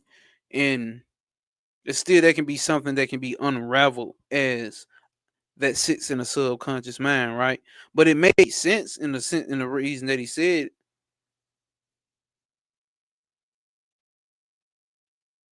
He said it's the exhaustion of the ego in Darth. And then he went on to say something else, but it's all good. Let's see where we at. So this new level of physics. Okay, well you put your eyes down and let's see. It says we just run through that page again, y'all. I'm sorry, y'all. If y'all gotta hear it again. The exaltation of the ego in Da'af and its claims to be the crown. The exaltation of the ego in Da'af and its claims to be the crown. So it's claiming that the ego is claiming to be the crown, right? Which would be in the Gnostic scriptures, Yalabroth, right? The blasphemy against the Godhead, and those that set up the false idol have been called the Black Brothers. By this act, they banished themselves to the desert of Set for the duration of an aeon, or if profoundly committed to the averse hierarchy, they may maintain this shadow sovereignty for an aeon and an aeon and an aeon, and an entire kalpa or great cycle of time. The false king endures until the kalpa is terminated by. Damn, he taught me how to say that shit. How you say it? Mahapar.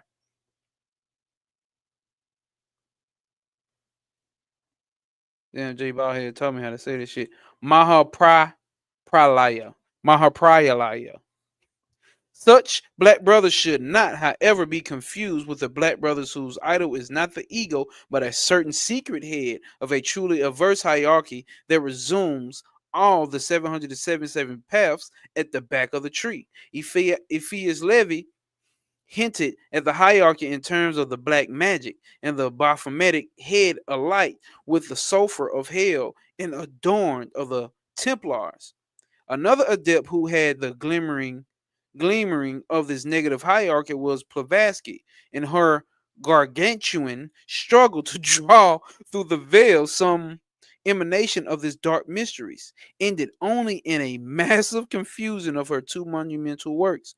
Perhaps the Isis she sought to unveil was not the Isis of nature manifest in matter, Prakriti, Bina, but the new Isis of the unnatural of antimatter, with its void of being and black holes in space. Before exploring the tunnels of Set, we have to establish the fact that the mysteries of non-being, although not interrupted in ancient times, although not interpreted in ancient times in the way in which we interpret them today, were nonetheless regarded as possessing a significance that with both vital and menacing, that was both vital and menacing.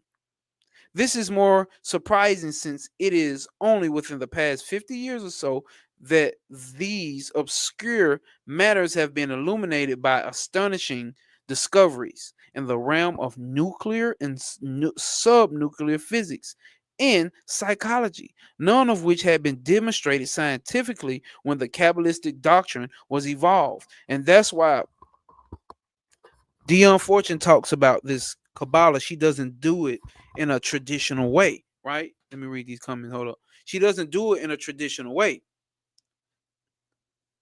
She doesn't do it in a traditional way. She does it in an updated way. And Trav talked about this as well, how you should actually find representations of what Kether means to you, what Bina means to you.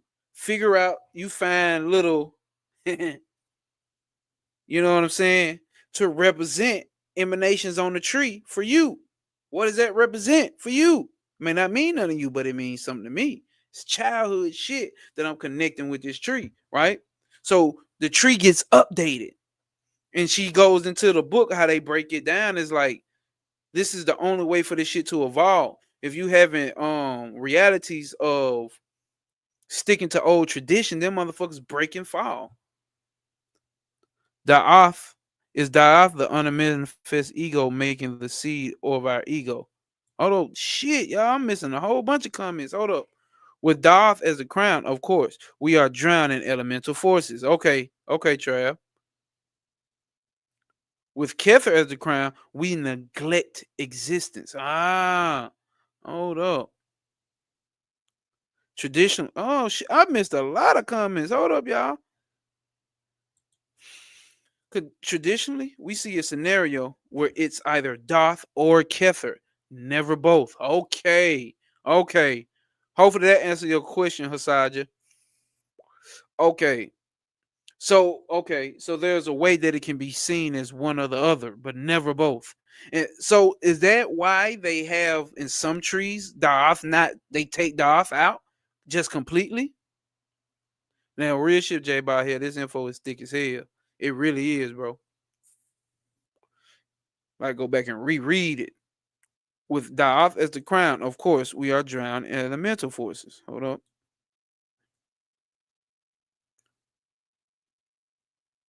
And not just having elemental forces, he said drowned in elemental forces. With Kether as the crown, we neglect existence. Mm.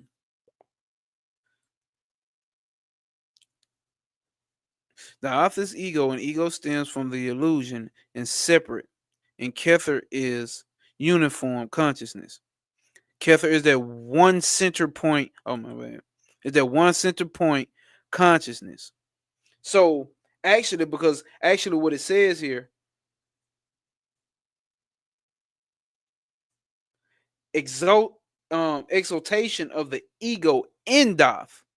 So the ego dies in Doth and is claimed to be the crown. So it's the ego that's actually claiming to be the crown. Am I right? Oh, these questions are already being answered. Is Dioth the unmanifest ego making the seed of our ego? Making the seed. That seed. Because you got, okay, because like if we look at the tree of life, that's a good one. Because if we look at the tree of life, right, we know this whole middle pillar ain't nothing but emanations of Kether. You get Kether, Doth, and then you get the higher self, right? Then you get Yesod. Then you get Malkuth. So, and what they say, Malkuth is in Kether, and Kether is in Malkuth. So that means Kether is in Doth, Kether is in Tiferet, Kether is in Yesod, and Kether is in Malkuth. And it's spoken as if Da'ath, like Trav broke down the other day, Da'ath is actually the firstborn. Uh-oh. Or is it the shadow side of Tifereth? Is it the shadow side of the higher self?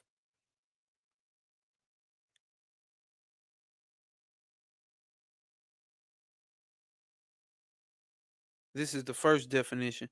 What the ego seed of the seed of the ego birth existence.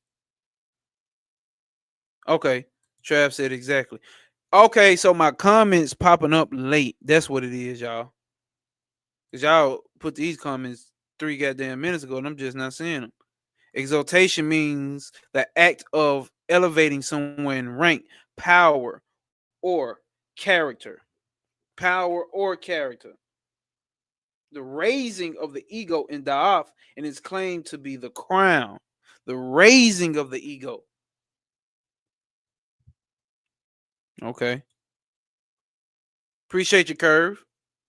That's what I'm talking about. See, everybody help. Yeah, what I'm talking about. Group of thinkers. They ain't just sitting around on their ass. They doing some shit. I wish your ass would sleep right now. Hit your ass and wake your ass, make up and take out that goddamn garbage right now, Craig.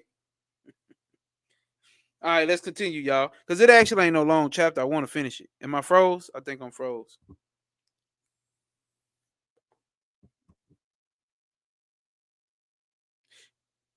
Damn, I think I froze.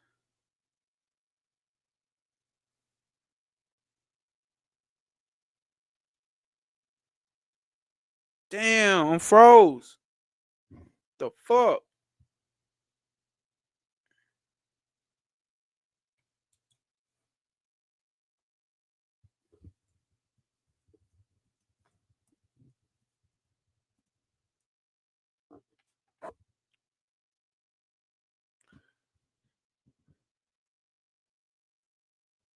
Okay, y'all can hear me though.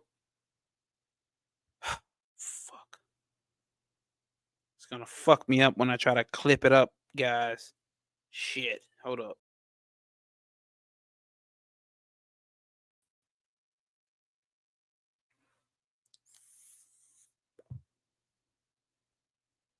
Oh man, come on, bro.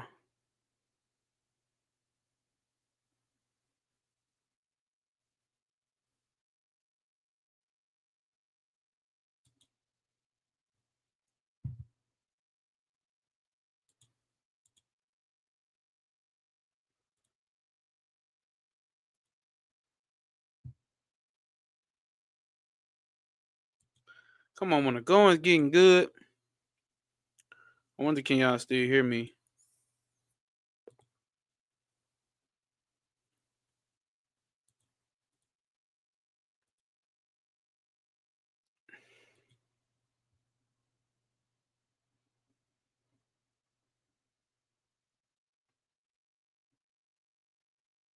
Come on.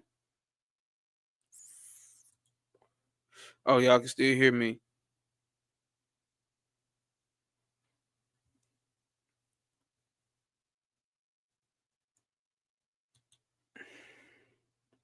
Well, it's good that y'all can hear me.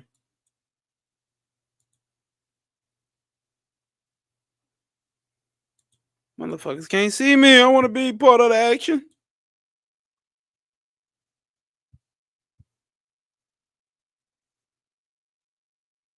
God damn it, YouTube. What's the point of YouTube if I can't see you on the tube?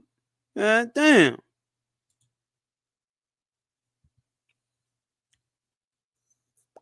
Then he said, we definitely hit that vape too. Hey man, say man, that ain't Cosmic P, brother. That ain't Cosmic P, brother. That ain't Cosmic P.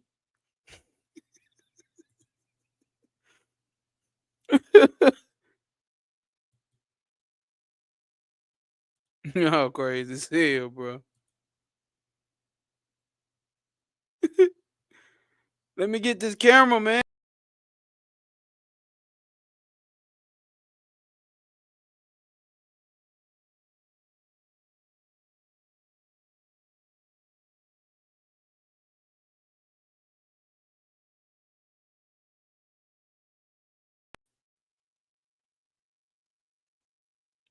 Like, it's no reason for my shit to be acting like this, though.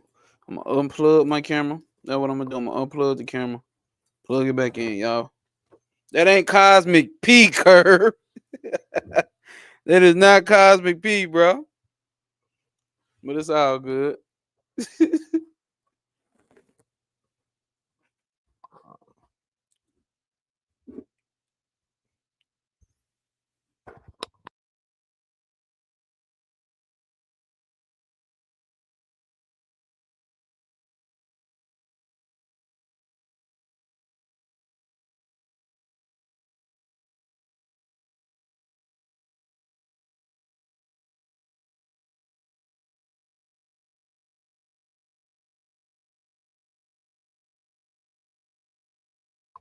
Forgot it's fucking Mercury retrograde. Speaking of that, y'all, I got a video coming up soon. Me and my home girl from London, which I call her my personal astrologer, which she hates when I call her that, but that's the homie though. On the third, I don't know if we're gonna go live because they're like 6 hours ahead. So I'm gonna have to wake up like 6 o'clock in the goddamn morning and record the video. We're gonna be doing like a astrological inner reflection, astrologically. What do we learn and how it actually what do we learn in the year 2024 and how it actually shows up in the chart? People dropping off and leaving. They want to see my handsome face. I don't know what to do, y'all. I'm gonna unplug the camera one more time. If not, we'll just read this motherfucker and just go through it like this. Well, a lot of my electronic wires has been malfunctioning. See,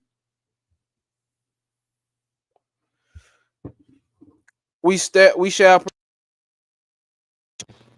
in the face of adversity. Do you give up? I do not.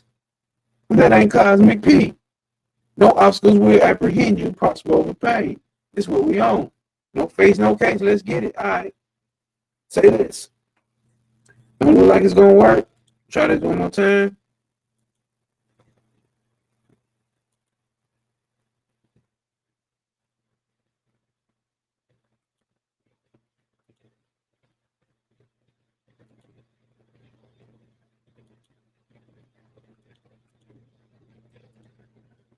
All right, fuck it. Hold up, my mic messing up. The sound is off. Come on. Y'all can hear me? Y'all can hear me? Say something, say something. Drop something in the chat. Can y'all hear me?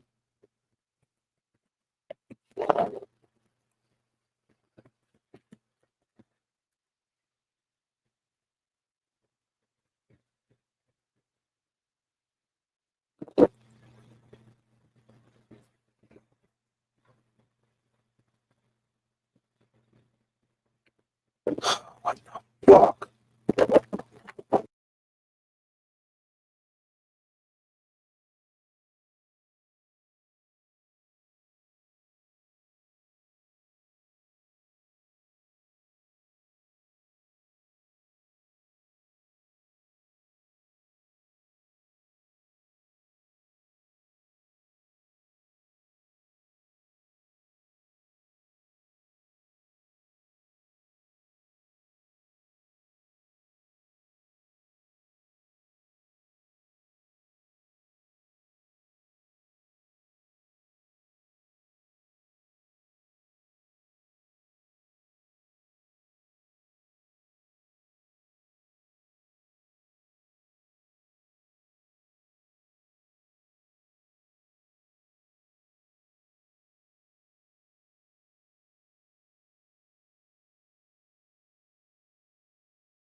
Ah, yo, I'm back. Can you hear me?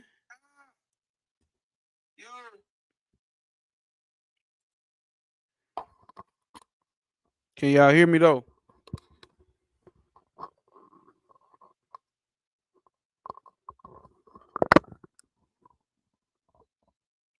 Y'all can hear me? Okay. Now my headphones making this weird ass noise. Hold up.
What about now?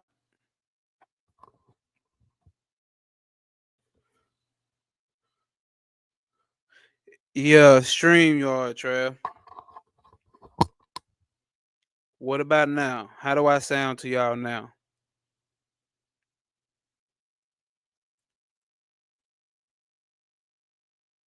If I sound good, I'm gonna just hop back in.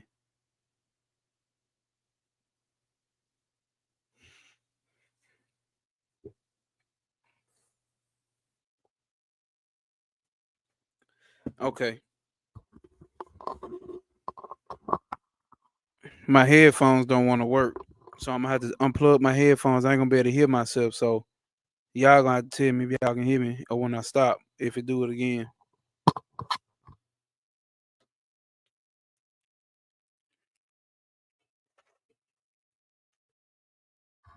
All right.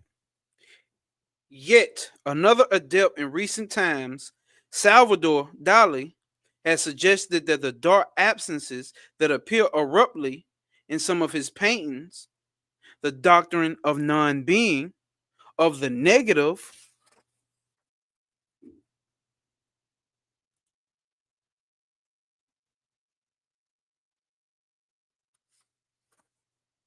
of the negative, the nominal, that is reality underlying phenomenal existence.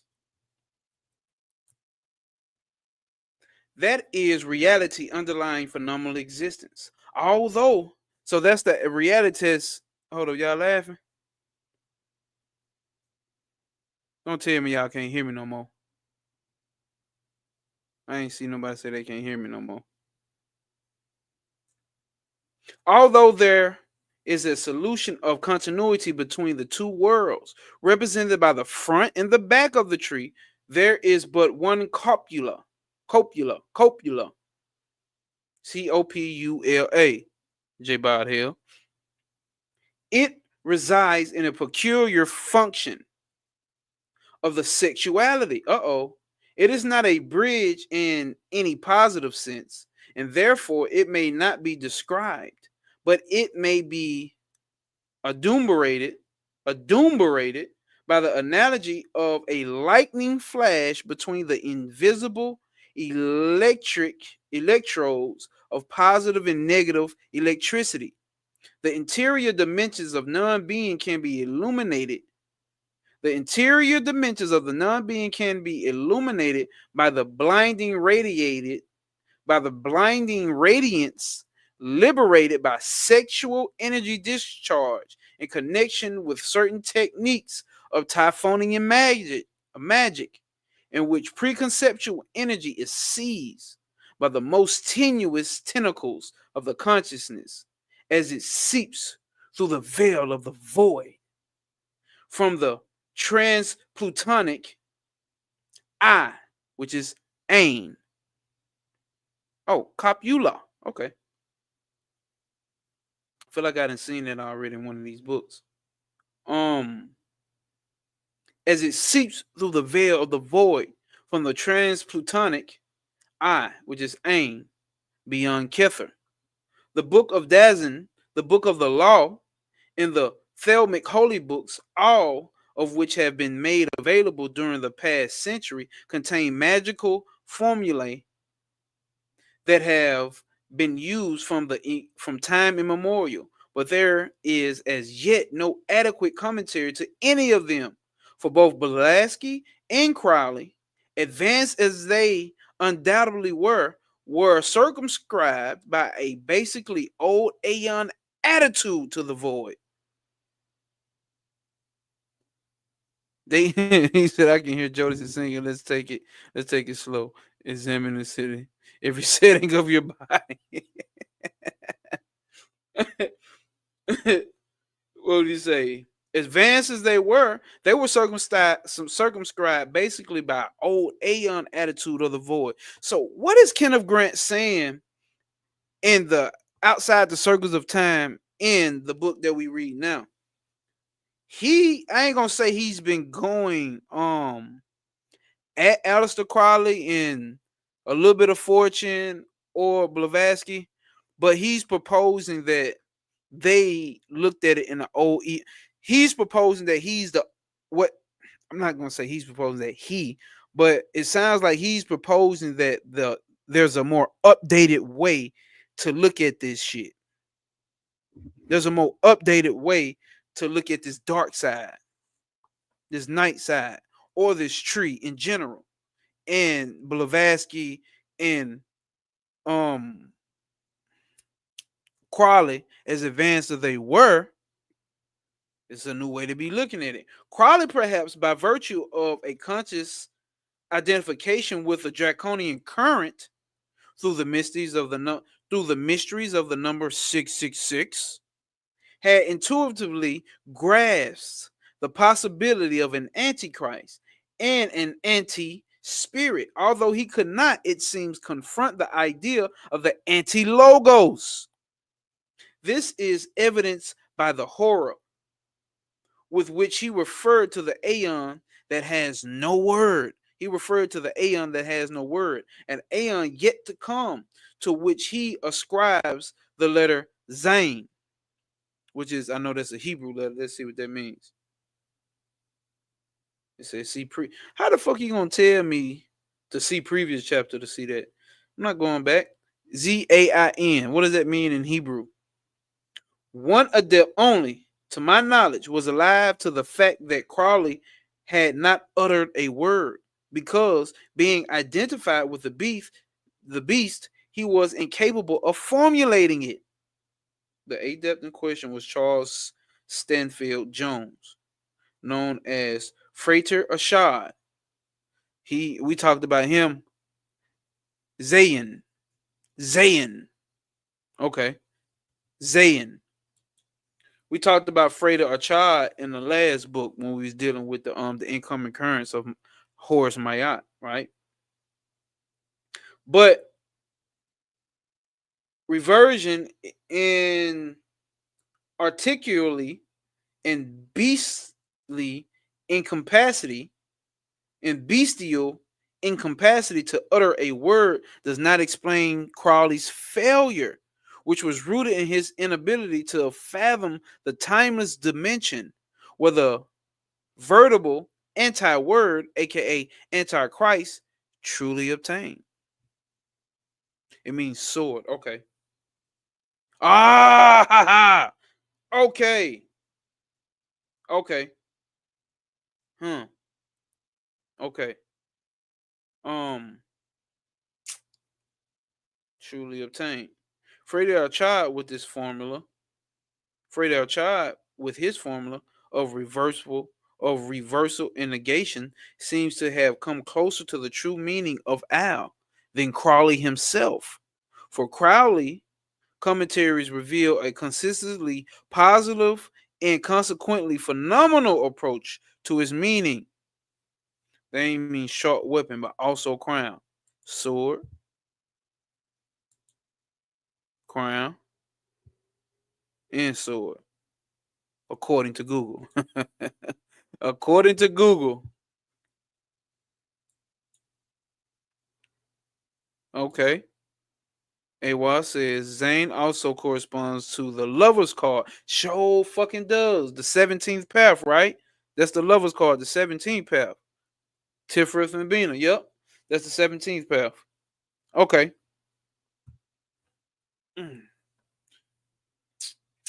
Okay. Okay. An examination of the unfortunate version of the cosmic doctrine reveals a similar reluctance, or perhaps a genuine inability to see the issue, which is the magic of light. LVX, Trav, that's what it says. The magic of light, in parentheses, LVX. Concerns neither white nor black magic, but an occult current that, as Austin Spare correctly assumed, vibrates in the space between. What are those? The space between, what is that called? Yeah. Hey, I say the same shit, Trav. You gotta put some respect on goddamn the unfortunate name. You talking about her inability. God damn, to NC, the issue, which is the magic of light, LVX, concerns neither white or black magic, but an occult current that, as Austin Spare correctly assumed, vibrates in the spaces between. And I remember Trav bringing up some shit about microtonal music.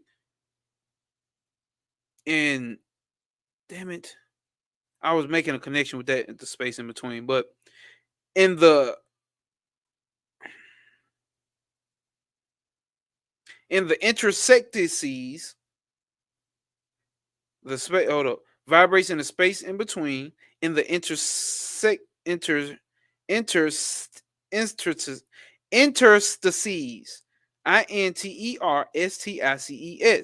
so to speak of spiritual spacelessness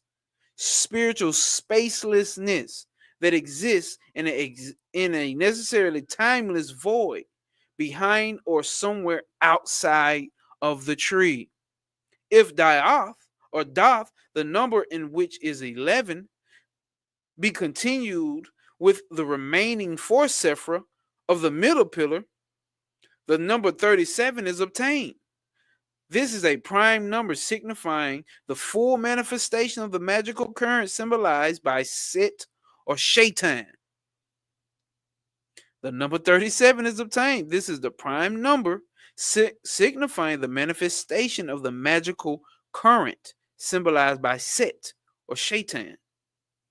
That which was known to the Kabbalists as the tree of life, of death, was in fact the other side of the tree of life. In the clip-off were demonic forces. The anti-power was concealed in the tunnels of Set that formed the interior network in reverse reflection of the paths. The celebrated Kabbalist Isaac Lura, which was born in 1534 and died in 1572, composed the following lines, which Gresham Scrollum describes as an exorcism of the insolent dogs, the powers of the other side. Let's see. The insolent dogs must remain outside and cannot come in. That's what we were just talking about in Outside the Circles of Time in the last chapter. They're trying to get in. I summon the old of days at evening until they are dispersed, until his will destroys the shells. What? Until his. What does that mean? Until his will destroys the cells. Until his will destroy the cells. So the insolent dogs must remain outside and cannot come in. I summon the old of days at evening until they are dispersed, until his will destroys the cell. His will, like personal will, destroys the cells. He hurls them back into their abysses. They must hide deep in their caverns. Father Ashad, with his formula of reversal and negation, seems to have come closer to the true meaning of Al. Oh shit. Come close. Oh, now we're starting to get into what he's breaking down. So that was the end of that. Okay. He hurls them back into their abysses. They must hide deep in their caverns. Next page.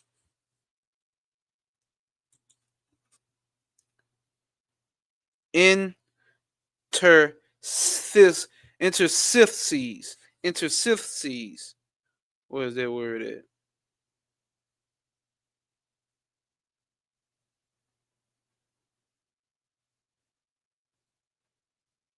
Damn, J Ball here. I don't even know what the fuck that word is at.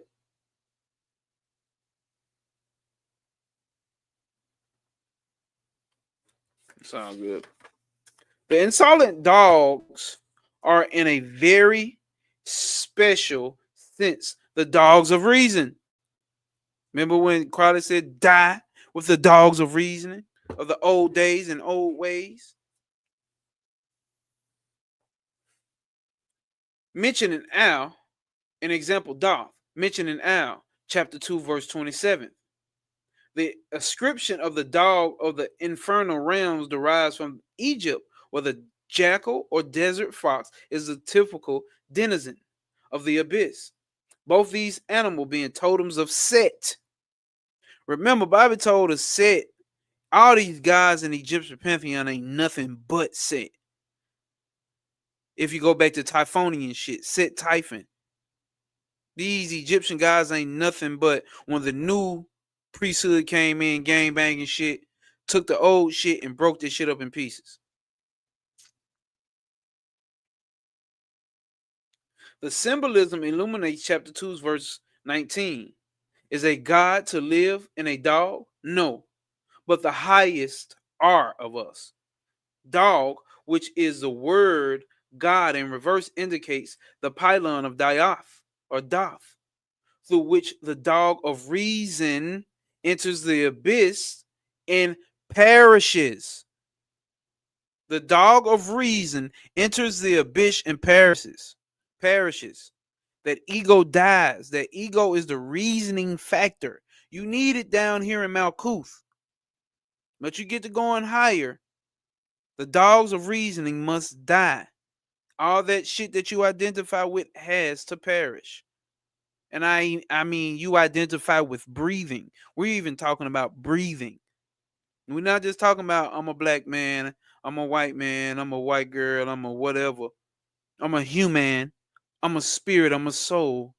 I am divine feminine, I am divine masculine. None of that shit makes it past dark. It dies with the dogs of motherfucking reasoning. And that's cosmic P. This is a cosmic P here. This is cosmic principle here. I didn't make this shit up.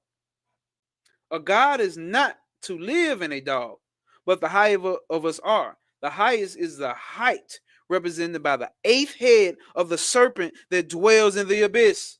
Gotta show it. Gotta show it. The 8th head of the serpent that dwells in the abyss. Hold up.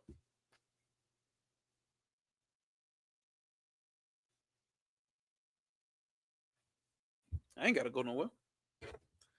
Ain't it in the Kabbalistic guide? Matter of fact, Trav showed this shit yesterday on his live stream. Where you got the serpents trying to come up the goddamn tree.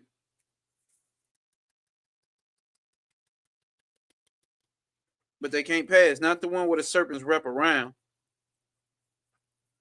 What book is that in? Maybe in that Israel Regarded book. Or the Golden Dawn. I gotta show you. Because we like visuals. We like visuals, don't we, y'all? Don't we, y'all? I don't know if y'all grew up in the South, but old folks always said weird shit. Like, go get that out the cabinet. Jamal. That's my grandmama. Go get that out the cabinet. What the hell is aura? They were saying aura. She had to been trying to say aura.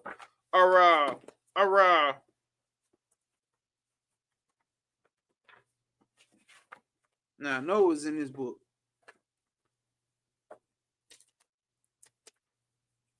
But I want y'all to see it. Trav showed it yesterday if you caught his live stream. But for the viewers that come through later on, we're going to get it.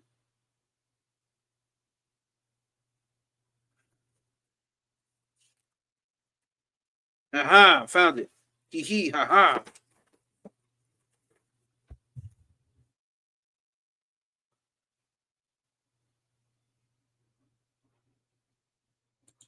Hold up.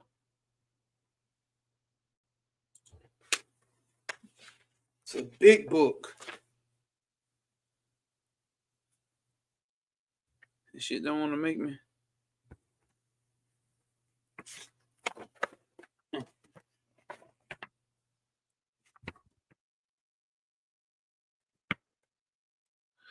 Damn, the book's so goddamn big. I can barely fit my britches. So what does it say? A God is not to live in a dog, but the highest of us are. The highest is the height, represented by the 8th head of the serpent that dwells in the abyss. The higher of us are, implying that there are 3 others. The supernal or the highest triad of the tree, consuming Ketha, Hokmah, and Bina, together with the eighth or height. These three form 11. The goddess Nut, who is not proclaims in chapter 1, verse 1. My number is 11, as all their numbers who are of us. These words supply the key to the mystery of the 8 and the 3 and the 1 and the 3. For the serpent is one, although it has 8 heads. Right?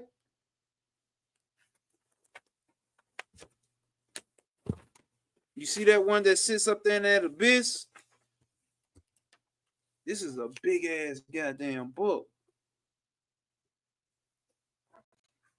Golden done shit.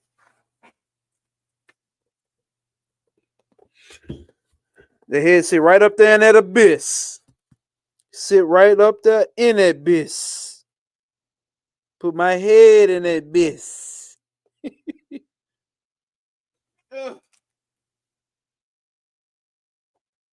So that's what she's speaking about what he's speaking about when we read this shit. Even though he need to put some respect on the unfortunate name, nonetheless.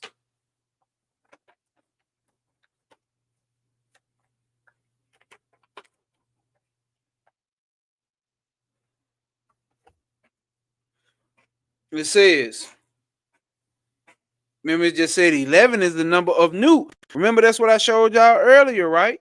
Nut, when she's sitting over the abyss, the starry woman crushed over like this. That's what we're dealing with. That's what we're talking about right here. 11 is the number of magic or energy tending to change. Hold up. Yeah, I ain't got to keep looking at me. Oh, hold up. Nope. We're going to take this off of solo screen. If you're just coming in, please hit that like button. Please hit that like button. Please hit that like button. Let's get this back up here.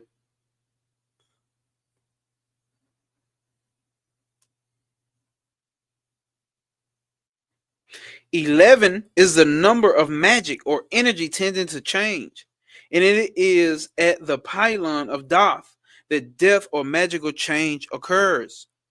Thoth is the only point on the tree that gives access to the word of Nuit or not.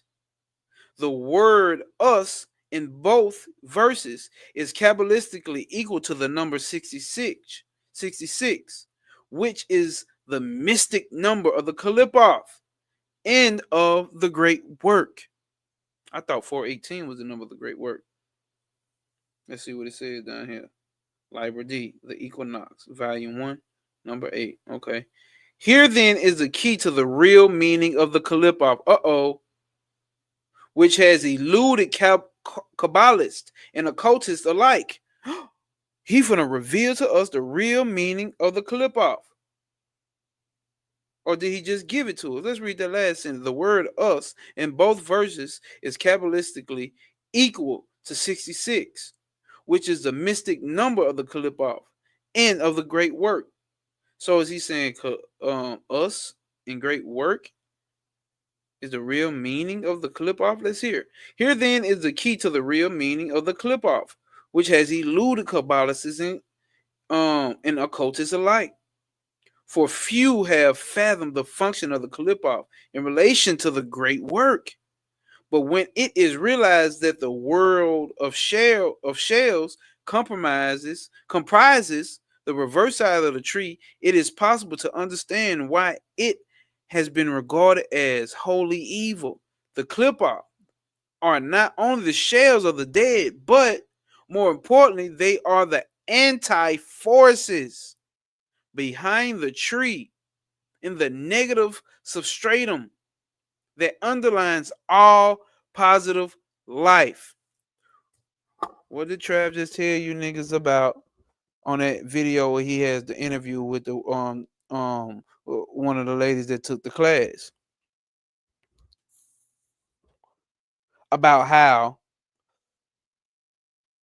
these patterns create patterns, and these patterns have an opposite equal to it. It's the anti-force of it, right?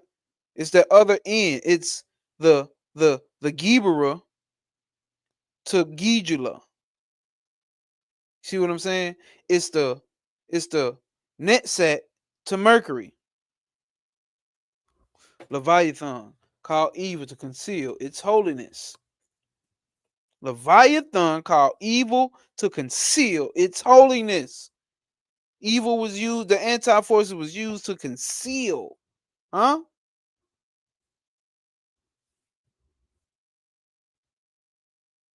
And the negative substratum underlines all positive life. When we think in negative, you know how it's best to think. To withdraw in, to take in, right? The pillar of severity. As in the case of the Egyptian Book of the Dead, the title of which signifies its precise opposite.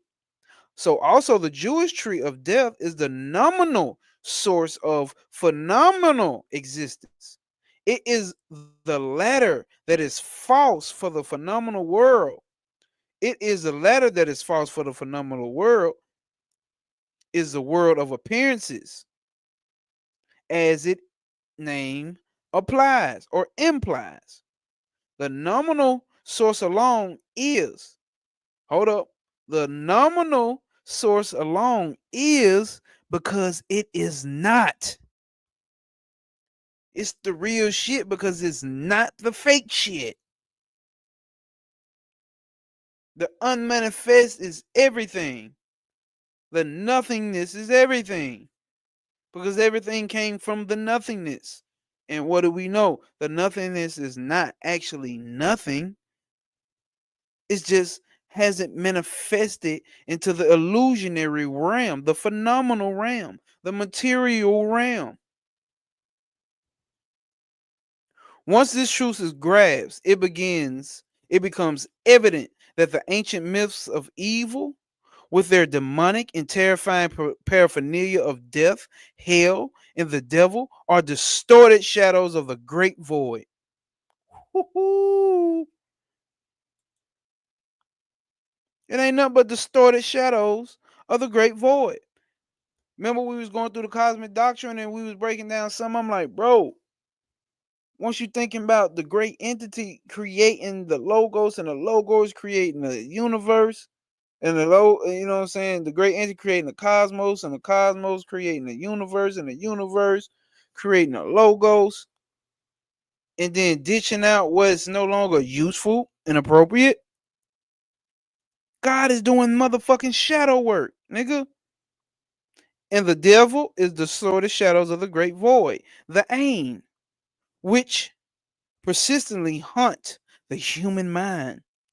These mysteries explain in Kabbalistic terms by the number of 66, which is the sum of the series of numbers from 1 to 11. 66 is the number of the word LVL, which means to twist or go round the other side of the tree. As already noted, humanity is booked for a turn. Hey, the nigga said, as already noted, humanity is booked for a turn round the back of the tree. You already got your flight, buddy. Think you ain't going. You ain't going to the dark side. Think you ain't going to the cliff off from what he's saying. You know, you got this shit mistaken. Your flight is booked, pimp. Pack your bags or don't pack your bags. Either way it go, you're going with what you got on your back. Your ass is already booked for a turn round the back of the tree. During the Aeon of Zane, this is the Aeon that will have no word because it is the Aeon of the anti-logos, which will be lived in the realm of the dog, which is a symbolic way of denoting the backside of the tree. What? This Aeon will, so there's an Aeon that would exist not in the front side of the tree, but in the back side of the tree, according to his writings, right? Furthermore, Zane is connected with the twin symbolism of Gemini. You gotta watch that nigga Trav. He's a Gemini. Gonna get you on that dark side.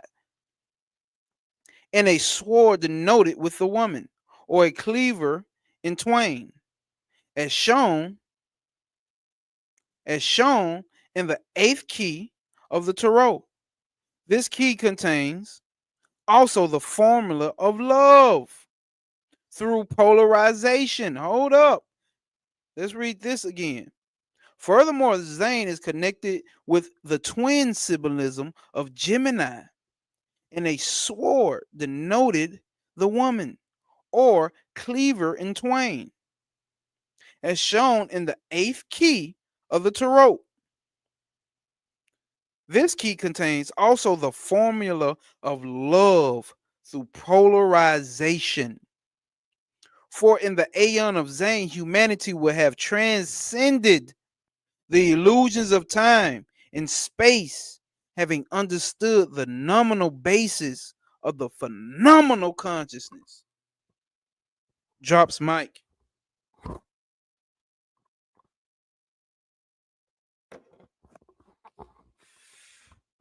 He talking some sad shit. Talking some sad shit.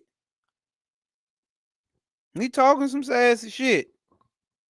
According to the occult tradition, man will achieve the final initiation by fire, the final closing of withdrawal of the present Mahakalpa.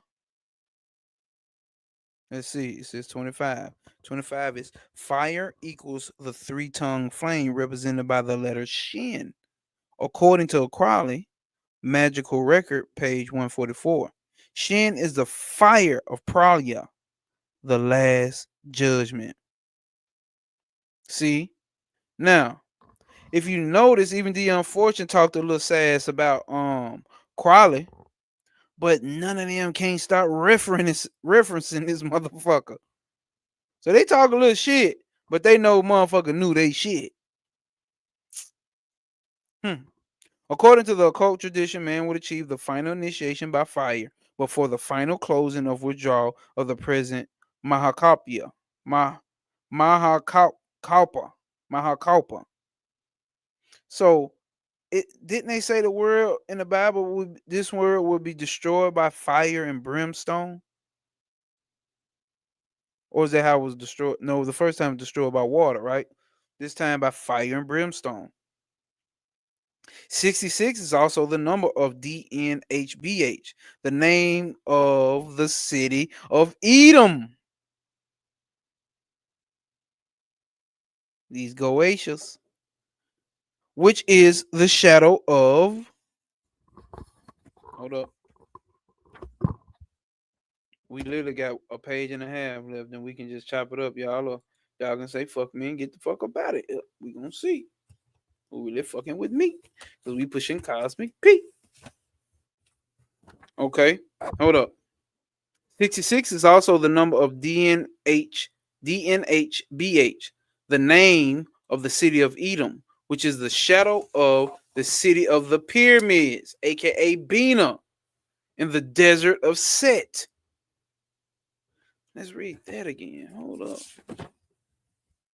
The city of Edom, which is the shadow of the city of pyramids, which is the shadow of Bina.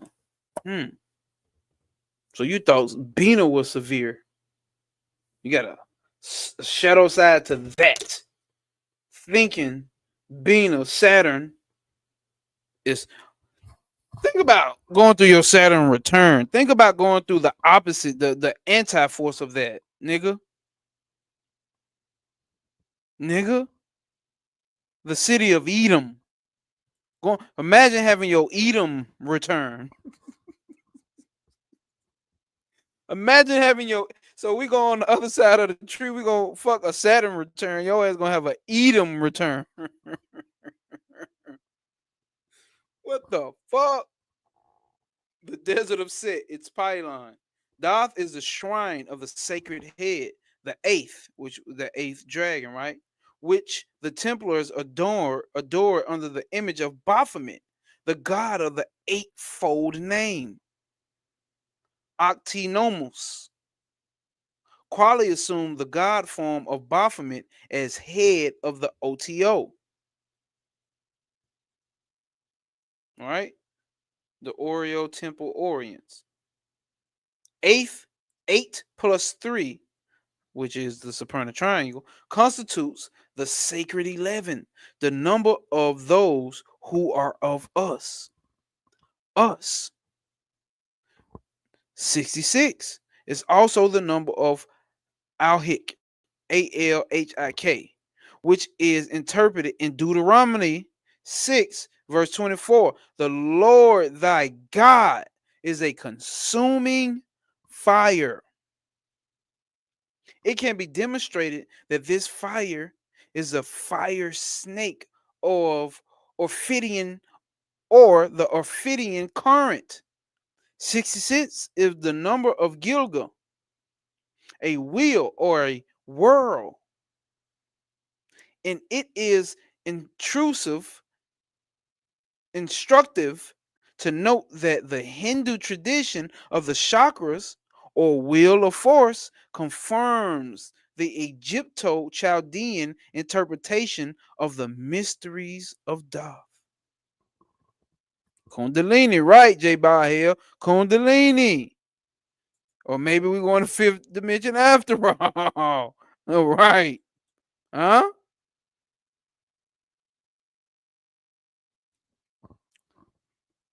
Y'all still here with me? Hit that like button. Tifereth remains central, the pivot about which we have swung the inverted tree. Tifereth remains central, the pivot about which we have swung the inverted tree. But instead of the white fire of the sun, we now have the black fire of its anti-image. The sun behind the sun? Is it not Darth or what? Tifereth remains central, the pivot about which we have swung the inverted tree, right? That middle point, right? Between the middle point of the pendulum swing. But instead of the white fire of the sun, we now have the black fire of the anti-image. And Kether has become Malkuth, as if to illustrate literally the text. Kether is in Malkuth, and Malkuth is in Kether, but after a different manner. This different manner refers to a magical mode associated with the formula of the dog, which to my knowledge has been indicated in one instance only, viz. Liber Tetragrammaton. It says, see the magical and philosophical commentaries on the Book of the Law by E. Singhams and Grant. The sun behind the sun. All right. So Kether is Malkuth, and Malkuth is Kether, but in a different manner. This different manner refers to the magical mode associated with the formula of the dog, which to my knowledge has been indicated in one instance only, via in Liber Tetragrammaton. This book is described by Crowley as an account of cosmic processes corresponding to stanzas of Disney in another system. What is that? What is this other system? The reference to the system propounded by H.P. Blavatsky. Okay, where we at? Finally, but most significantly, Yesod, listen, Yesod now covers Doth. Yesod is the seat of the sexual forces of the densest aspect of the electromagnetic energy of the fire snake. Yesod is the seat of the sexual forces and of the descent aspect of the electromagnetic energies of the fire snake. It is the abode of Shakti in the special place or center of worship of the devotees of Shaitan or Six, or Set. among the Yazidai, which is, see the Typhonian trilogy by Grant and Mueller for full account of this power zone. Da'ath, powered by Yesod, therefore becomes the energized word, the linga, in place of the linga, the linga, the linga in place of the lingua, the lingua. For Doth equates with the chakra, Vishuddha chakra, as Yasad equates with the Mulahadra chakra, the link between the language, represented by the word Vishuddha chakra in the linga, represented by the Mulahadra, is an obvious one because the logos is the form assumed by the linga when it utters its supreme word, which is number 32, which is what? At the moment of orgasm. So, imagine busting a nut and saying, having an orgasm and, The characteristics peculiar to Doth alone is that the conditions of initiation obtaining in its sphere require the total disintegration of the word. In other words, Mulahadra meets the anti-state of Doth, and the word remains unuttered. Then this in itself initiates the aeon of Zayin, the aeon of the sword, right? Which is a subjective aeon. That commences if and when the adept leaps the void behind the tree. So it's not a one for everybody. It ain't one for everybody. Take that back what I said earlier. It's subjective behind the tree. This is the great work implied by the formula of Viptria, as typified by the reversal of the tree. We, my friends, have just read about the light that is not, but also that is the darkness through the void of Doth, through knowledge. The dogs of reasoning shall die. Doth is a shrine of the sacred head. Doth is a shrine of the sacred head. Oh shit. Alexander Corbin, what's happening? What's happening? Yep.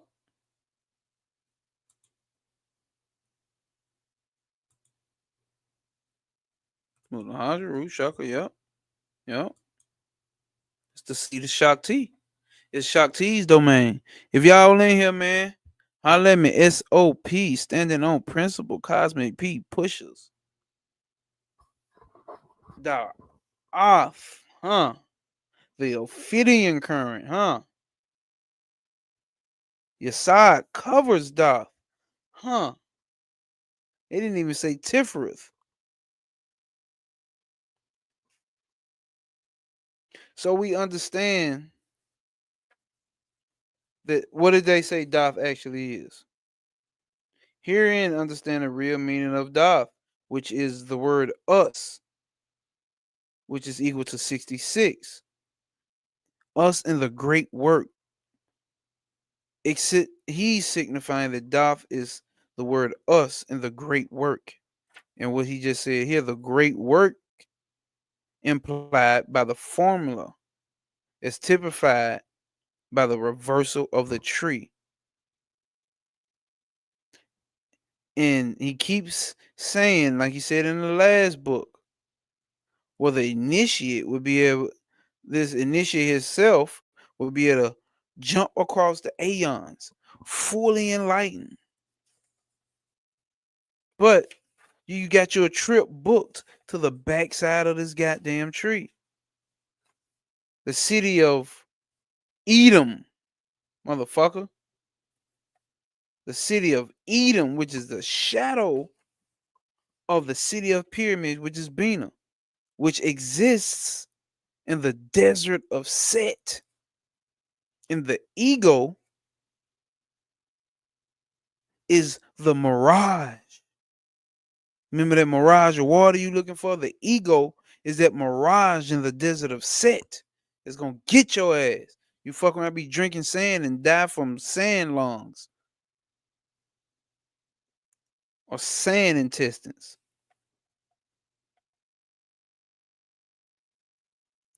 So we understand now that the light, we should already know that the light is actually darkness. The darkness is actually where the light emits from. Hmm. He had some heavy words and some heavy shit in here, as J. Bahel said earlier. I think it's definitely worth getting this book. Go to the beginning. So for those that are just joining,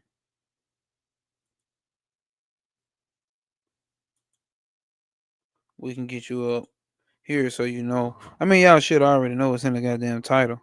The Night Side of Eden. Damn, I could have pulled it back to this page. What the fuck? She gets doing shit he want to do. It's always y'all. Cause if y'all here, man, let me know what sounds good to read next. This is a thick motherfucker. We'll be reading this shit forever fucking with me. I don't read as fast as Trav read. And hell, he don't neither. Hell, 6 hours. The commentary on the Yoga Sutras of Patanjali, the four freedom chapters. Or I was thinking about this.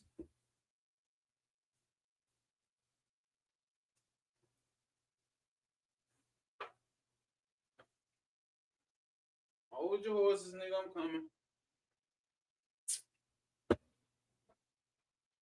Applied Magic by Dion Fortune. No, look, make my screen big. Applied Magic by Dion Fortune. It's not what you thinking it is, what you think at the same time. But we finna redeem Dion after this. This nigga Kenneth Grant. God damn, buddy. XRP over here doing numbers. Check this out. Applied Magic, Dion Fortune. In Applied Magic, Dion Fortune explores practical techniques and methods for engaging with the metaphysical and occult realms. This book delves into topics such as ceremonial magic, symbolism, meditation, visualization, and the use of rituals for personal and spiritual development. Fortune approach to magic emphasizes the integration of spiritual practices into daily life, and she proves practical guidance for those interested in exploring the occult arts. While some of the concepts and practices discussed in this book may be considered unconventional or metaphysical by mainstream standards, it remains a significant work in Western esoteric tradition. If you are interested in occultism and are curious about practical, that means shit you can do, right? By Dion Fortune could have be Applied Magic by Dion Fortune could be a valuable resource for your studies. As with any esoteric literature, it is essential to approach the subject with an open mind and critical thinking.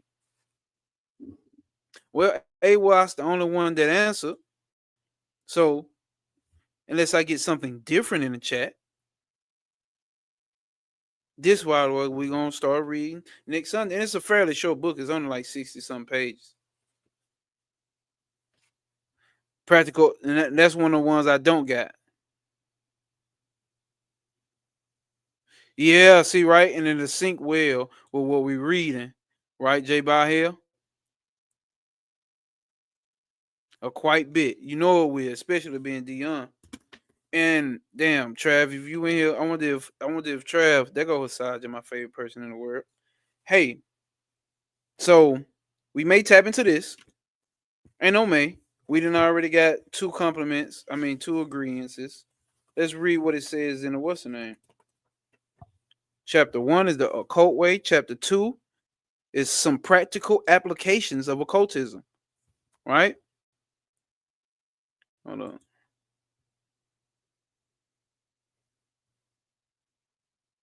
on. Chapter 3 is the group mind. Uh-oh. Chapter 4, the psychology of ritual. See, because my thing over here is like I like to focus on the mind, right? Alexander Corbin says sounds great. Hey Alexander, I don't know how you found my page or how you found me. I don't know if you've got a different name on Instagram or something like that, but I appreciate you for being here. Definitely appreciate you being here.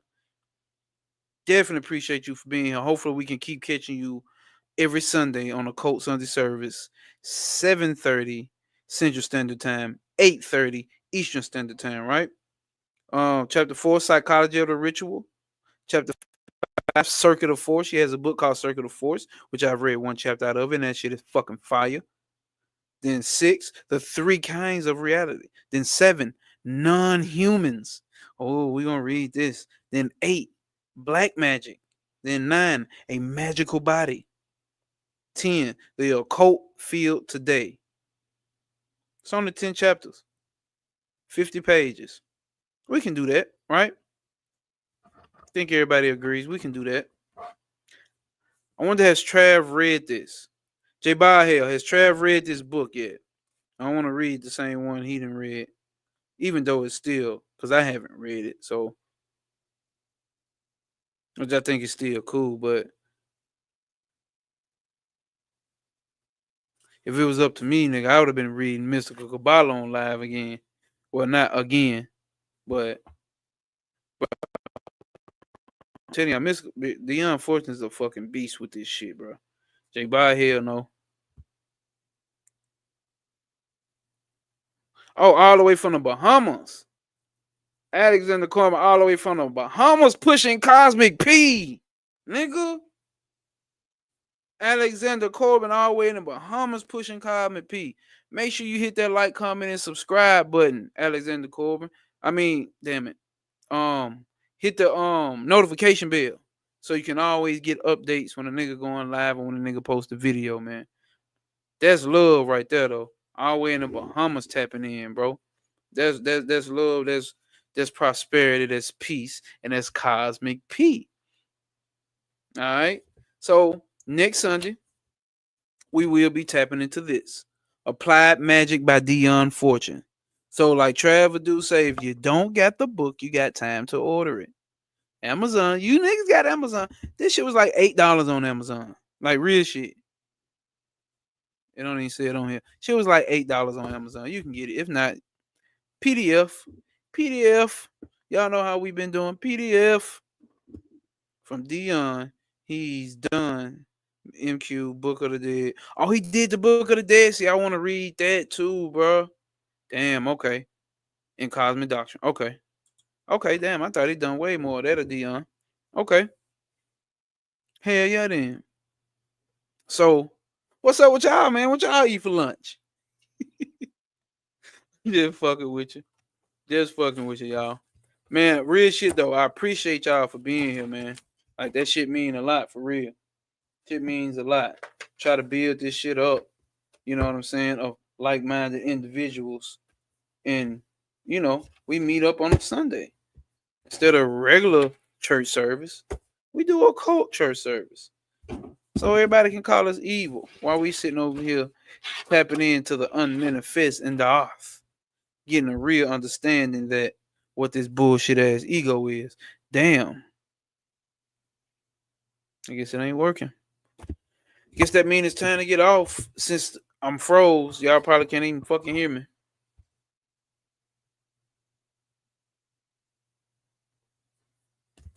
Well, with that being said, no obstacles will apprehend you. Prosperity over pain. Prosper over pain. Always pushing Cosmic P because we standing on principle. We standing the fuck on principle. Not in my truth, my feelings, that our feelings control which way we go. None of that. It's all good. Then J. Bot here say the audio's still good. We standing on principle, man. Stay within the ramifications of these cosmic principles. The tree of life is a great emanation or a great visual of what these principles are. Get down into the understanding of this. Um, Tawa Shuti is a great way to understand principle as well. Samkir Darshan, even greater principle. I'm not gonna say greater, but like even a great principle to understand while you're working through this manifest reality. This is what we here to do. That being said, stand on motherfucking principle. Keep pushing that cosmic PJ by hell. Peace, bro. I appreciate you. You definitely helped out a lot this one. You helped out a lot. Circle of Mixes came through, Trav came through, Curve came through. God damn it. Sunshine Chick came through. I'm just reading the comments. Like just shouting y'all out, man. Nigga appreciate y'all. Hasaja is always here. Kashagi came through. You see what I'm saying? I appreciate y'all, man. From the bottom of my heart, my mystics came through. Appreciate y'all. Until next time, see y'all next. No, I got a video coming up this third on the third.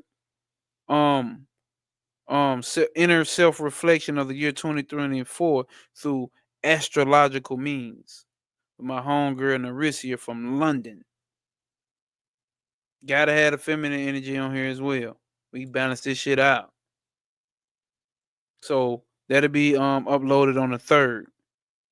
See ya. Wouldn't want to be ya.